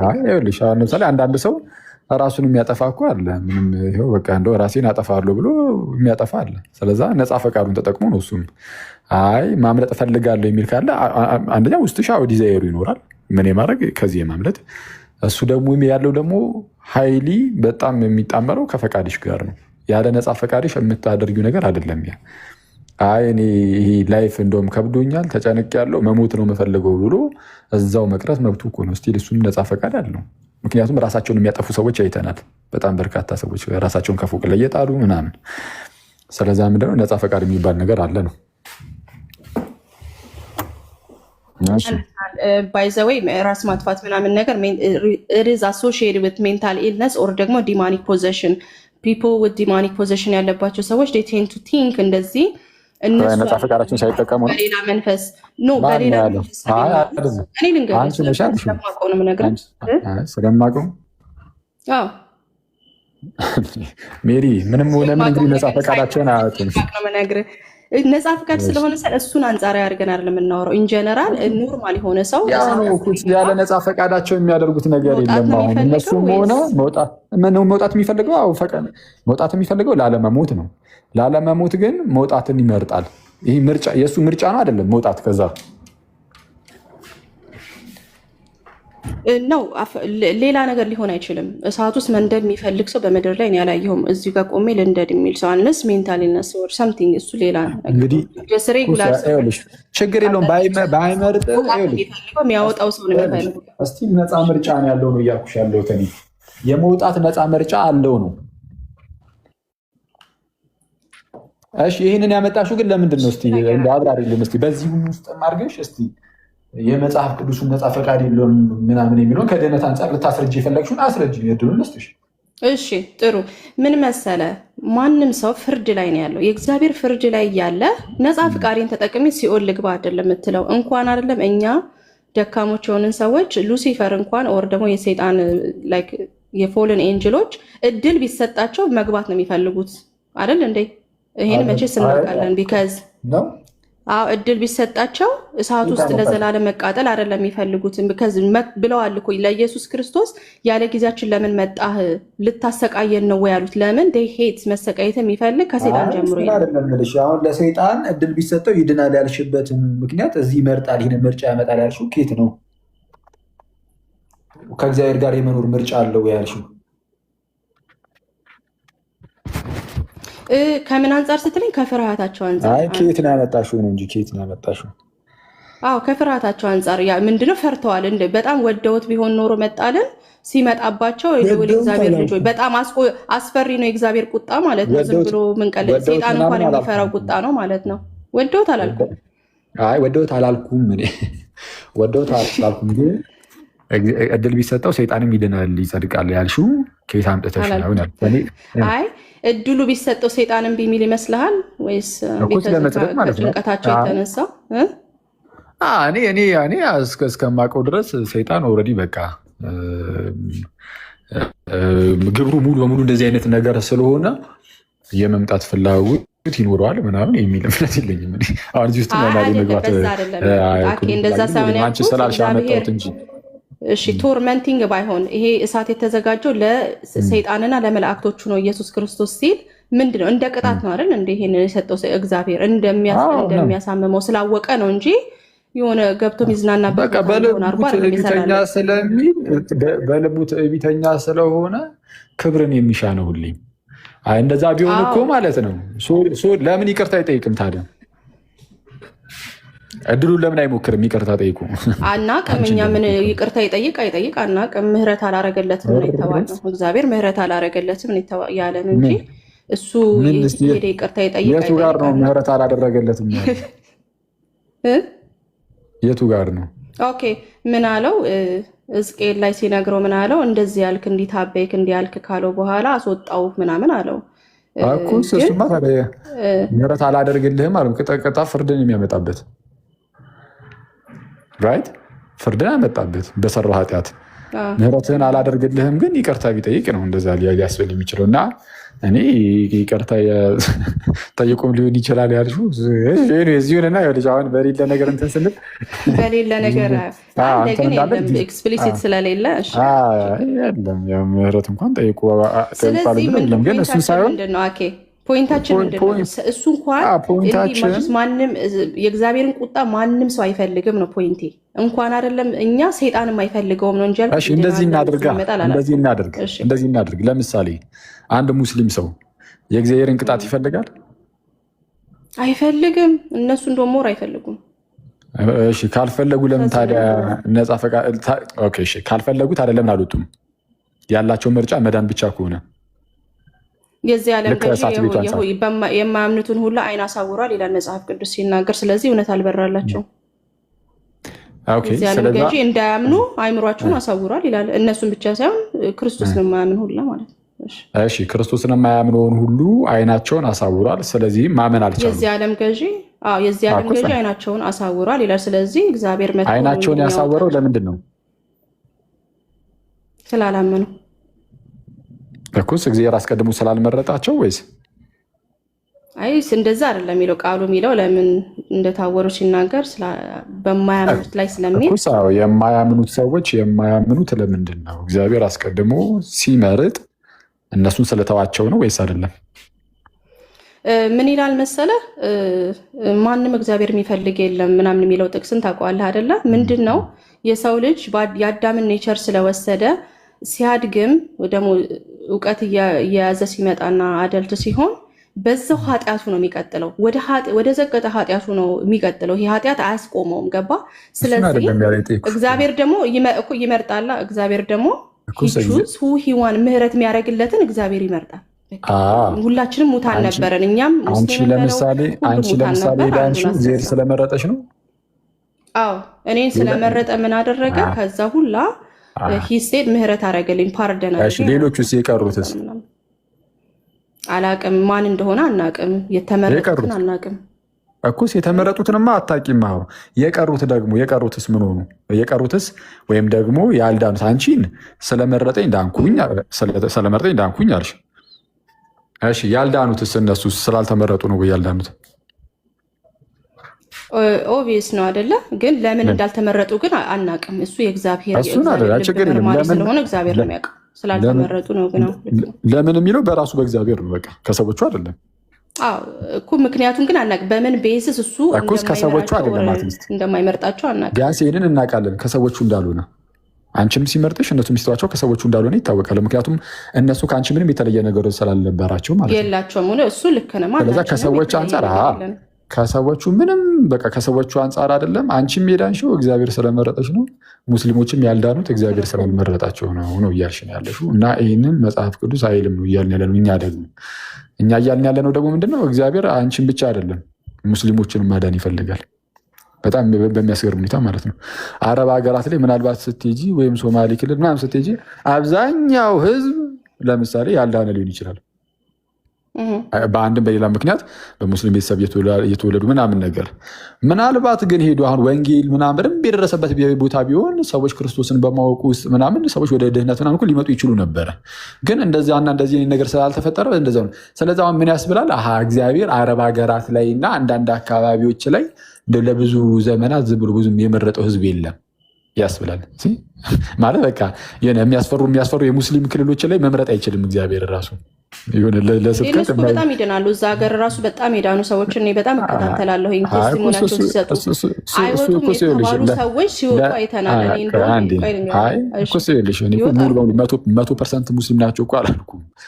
ለናሙና ያህል የሆነ 3 ሰው እና 4 ሰው ወጥቶ ምስክርነት ሰጠና ከእንደዚህ አይነት ቦታዎች ላይ የሚወጡ ሰዎች ድምፃቸው ስለሚጮህ ምክንያቱም ከእንደዚህ አይነት ቦታ ስለሚባል ማለት ነው 3 ሰው 4 ሰው ወጣ ተብሎ እንደዛ እኮ ልትይ እኮ አትችይም። አብዛኛው ቦታ ላይ እንደዛ ነው። አብዛኛዎቹ 90% ሙስሊም ሊሆኑ ይችላሉ ምናምን ነገር የሆነ አካባቢ ላይ ደግሞ ጭራሽ ክርስትና ያልገባበት አካባቢ ደግሞ ይኖራል ምናምን እና እዛ አካባቢ ላይ ሰምሃው የለም የሆነ እስልምና በጣም እንትን ያለበት ቦታ ላይ እግዚአብሔር ብዙም ሰዎችን አይመርጥም። ያንን ክልል ገንቱ ላይ አይገባም። ያንን በደንብ አሁን ለምሳሌ እንደዚህ ላድርግልሽ። ኢትዮጵያ ውስጥ በጣም በርካታ ክርስቲያን አለ። ኢትዮጵያ ውስጥ የመረጠውን ህዝብ ያህል አረብ ሀገር ግን መምረጥ አልቻለም እግዚአብሔር። ለምን? በቃ የሙስሊም ሀገር ነው። የሙስሊም ሀገር ላይ እንደፈለገ መሆን አይችልም እግዚአብሔር ያስብላል። እናንተ የምትሰብኩት አምላክ ኢትዮጵያ ሲሆን የክርስቲያኖች ሀገር ቀድሞውንም፣ ስለዚህ አሁንም ብዙ ክርስቲያን አለ። ስለዚህ ኢትዮጵያ ላይ ሲሆን ብዙ ሰዎችን መምረጥ ይችላል። ስለ እናንተ አምላክ ነው ያሉት፣ ስለኛ አምላክ አለም። የሙስሊሞች ሀገር ግን ድንበር ጥሶ ገብቶ ልክ እዚህ እኛ ሀገር ላይ ኢትዮጵያ ላይ መስራት የሚችለውን ያህል እዛ መስራት አይችልም። አሜሪካ ላይ መስራት የሚችለውን ያህል አረብ ሀገራት ላይ ገብቶ መስራት አይችልም። በዛ ደረጃ ማለት ዲግሪው ይለያያል። አይችልም ያስብላል። አቅም የለውም ያስብላል። ግን እንደዛ አይደለም። በቃ ሰው ይሰማል፣ ሰምቶ ነፃ ፈቃድ አለው፣ ያመነ ይድናል። አረብ ሀገር ላይ ያለ ሰው ይሰማል፣ ካመነ አመነ ነው። ከበፊት ጀምሮ የያዘው እምነቱ የቤተሰቦቹ እምነት ያዝ አድርጎት አላምንም ካለም ደግሞ ይሞትበታል። ስለዚህ ሁሉ ነገር የሚጣሉ በማን ላይ ነው? በሰዎቹ ላይ። ይሄ ምንድነው? የሚጣፉትም የሚድኑትም የሰዎቹ የራሳቸው ነፃ ፈቃድ እንጂ እግዚአብሔር በተመሳሳይ መልኩ በየቦታው እንደዛ ነው። ተመሳሳይ ነው። ትክክል። ከታች ህንድ ሀገር ደግሞ ስትሄድ ሂንዱ ይበዛል ምናምን እየተባለ ነው። ትክክል ነው። ወደ ተለያየ አካባቢ ስትሄጂ በቃ እንደዛ ነው። እና አምላክ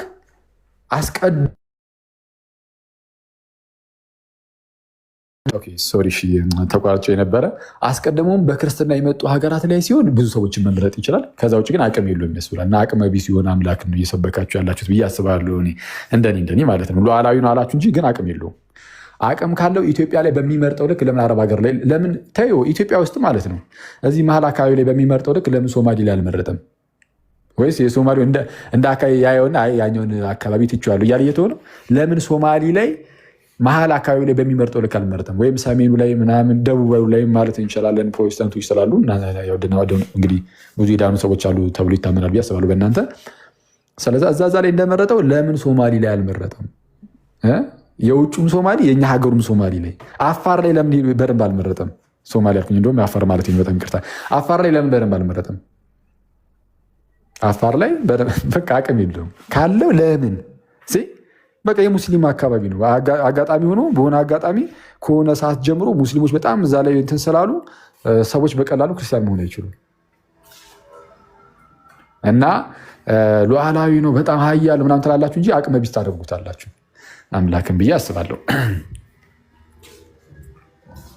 እና መጽሐፍ ቅዱሳችን ግን ድህነት ለሰው ሁሉ መጥቷል፣ ሰዎችን ሁሉ የሚያድን የእግዚአብሔር ጸጋ ተገልጧል ተብሎ ተነግሯል። ይህንን የተገለጠውን የእግዚአብሔርን ጸጋ ደግሞ የሚቀበል ሁሉ እርሱ ይድናል። ኢትዮጵያዊ የለም፣ ሶማሊያዊ የለም፣ የአፋር ማን ነው? ይቅርታ ሶማሌ የውጭን ሶማሌ ማለት ነው ትላል። ኢትዮጵያ ውስጥ ሰሜኑ የለም። ኧረ ልልበስ እና እሺ እንትን ጎንደር ሰሜኑ የለም፣ ምዕራብ የለም፣ ምንድነው ምስራቅ የለም፣ ደቡብ የለም ምናምን፣ አፋር የለም፣ ጎንደር የለም፣ ደቡብ የለም ምናምን። በቃ ለሁሉም የሆነ የእግዚአብሔር ጸጋ ተገልጧል። ሶማሊ ላይ እና አፋር ላይ ቀዝቀዝ የሚል ጸጋ የለም፣ ሰዎቹ ካልፈለጉ እንጂ በስተቀር ማለት ነው። አፋር ላይ ቀዝቀዝ፣ ሰሜኑ ላይ በርታ የሚል ወይም ደቡብ ላይ በርታ የሚል የለም።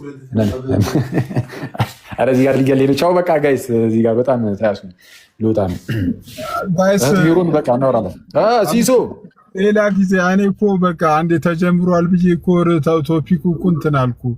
ቴንኪ ሁላችሁንም አመሰግናለሁ። ነገ ከነገ ወዲያ በዚህ ርዕስ እንገናኛለን። ሌሎችም የሚከፈቱ ቤቶች ካላችሁ ይህን ርዕስ እንግዲህ እስክናደመው ግድ ነው። ይህ በጣም መድማት ያለበት ርዕስ ነው። ከፕሮፌት ጋር በነገራችን ላይ ሲስዬ ሚስጥራት ላይ እንቀጥላለን በልልኝ። ጥምቀትና ቅዱስ ቁርባን ላይ ደግሞ እሳቸውን ይዛቸዋሉ። ፕሮፌትን ጥምቀትና ቅዱስ ቁርባን ላይ እንይዛቸዋለን። በጎን እነዚህኛዎቹን ይህ ነፃ ፈቃድ ጸጋ ብቻ ምናምን የሚባል ትምህርት ላይ እንይዛቸዋለን። በቃ በአጭሩ ማንም አይተርፍም። ከተከታላቂ ይቅርታ፣ ስቀልድ ነው፣ እየቀለድኩ ነው ደግሞ። ስማ እደውልልሃለሁ። ልትወጣ ነው? ላይቭ ነው የምልህ። በቃ እደውልልሃለሁ።